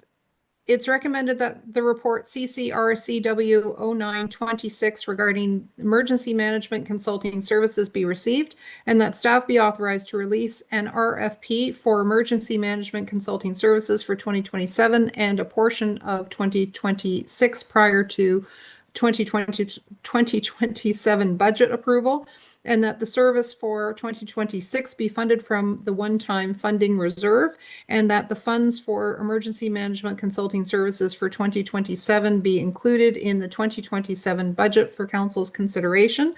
I would like to get this motion on the floor. The clerk will provide an overview of the open report, but then we will then proceed into closed session to continue the discussion on matters that need to be protected under closed session, and then come back out and do the vote on the open session motion. So first, to get it on the floor, I have Councillor Eccles moving it. I have Councillor Dobreen seconding it. So it's now on the floor for discussion. So I'll look to the clerk to do an introduction in open session. Thank you, Madam Warden, and through you, this report seeks council approval, as you noted, to release an RFP for emergency management consulting services prior to the 2027 budget approval, with the intention of retaining a consultant during the last portion of 2026 and throughout all of 2027. Grey County has and is required to have an emergency management program, which has various components, which include a plan, staff training, education to the public, and annual compliance reporting as well. So as a municipality, Grey County is also required to have a community emergency management coordinator, also known as a CEMC. And this role and the administration of the emergency management plan is currently undertaken by a clerk's department team member. Resulting from a review of our department structure, the staff report recommends using a consultant to serve as Grey County's Community Emergency Management Coordinator to continue delivering on the legislative component of the program, while options are considered for our longer-term emergency management program. So as the motion notes, funding for this is proposed to come from one-time funding reserve for 2026 and then levy dollars in 2027. And the consulting services are unbudgeted at this time, which is why it is coming before you here today. There is a as was noted, a closed session component, but if there are any open session questions, I can, along with other staff, try to address them if you have any. Okay, so any questions at this point with regards to what has been presented as the open report? Councillor Gregg. Interesting report. Thanks, Tara. This is one of those items that probably populates on a very inconsistent basis or just occasionally. When I first read it, I wondered, at our lower tier municipalities, is this a rule that it strikes me this is a rule that's potentially done off the side of the desk for a lot of municipal employees in the lower tiers? Is there the possibility, or has it been looked at before, of all, that one role serving all 9 municipalities? Are there any upper tiers that provide that role for all lower tier municipalities in the province? I guess ultimately is the question. And can it be done? I think Randy has some thoughts that he looks like he is going to share, if that's okay. Okay, so let me go to the CAO. Thank you, Warden, and thank you for that question, Councillor Gregg. Through you, Warden. So with that, we just had a recent actually CO meeting, and this is one of the items just to update them on in terms of this report coming forward to Committee of the Whole for consideration today. And just noting in terms of whether or not there would be potential interest at least exploring what potential options might be in terms of some sort of shared services around emergency management coordination going forward.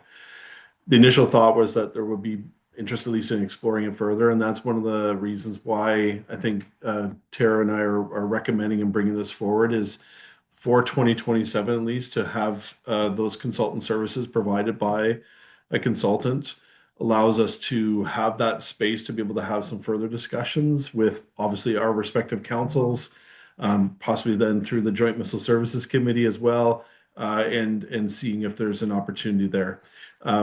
With respect to whether or not there's other municipalities that offer this, that's our understanding is there's some that do currently provide emergency management coordination services, both at the upper tier municipality as well as services to member municipalities. Wellington County is one that I'm aware of off the top of my head in terms of that provides some of those services today to some of their member municipalities. So again, that's another opportunity to be able to look at maybe what makes the most sense, look at other alternative models. Is there interest from amongst our respective councils to look at this? This provides us with the option to meet the legislative requirements while we explore that potential option into 2027. Okay, thank you. And okay, so I don't see any further hands up now, Madam Clerk, so I think this is a good time for us to go into closed session. Thank you. Okay, so in that case then, I will propose then that it's recommended that the Committee of the Whole does now go into closed session pursuant to Section 239(2) of the Municipal Act 2001 as amended to discuss, there are 2 matters. Number 1, labor relations or employee negotiations regarding QP, transportation and OPSU paramedic services and a staffing matter. And number 2, personal matters about an identifiable individual, including municipal or local board employees. And this is with regards to personal information. May I ask for a mover and a seconder? Thank you. Deputy Warden has moved it and Councillor Mackey has seconded it. All those in favor that we go into closed at 1:46? That is carried. So what we'll do is we'll take a moment to switch off the technology.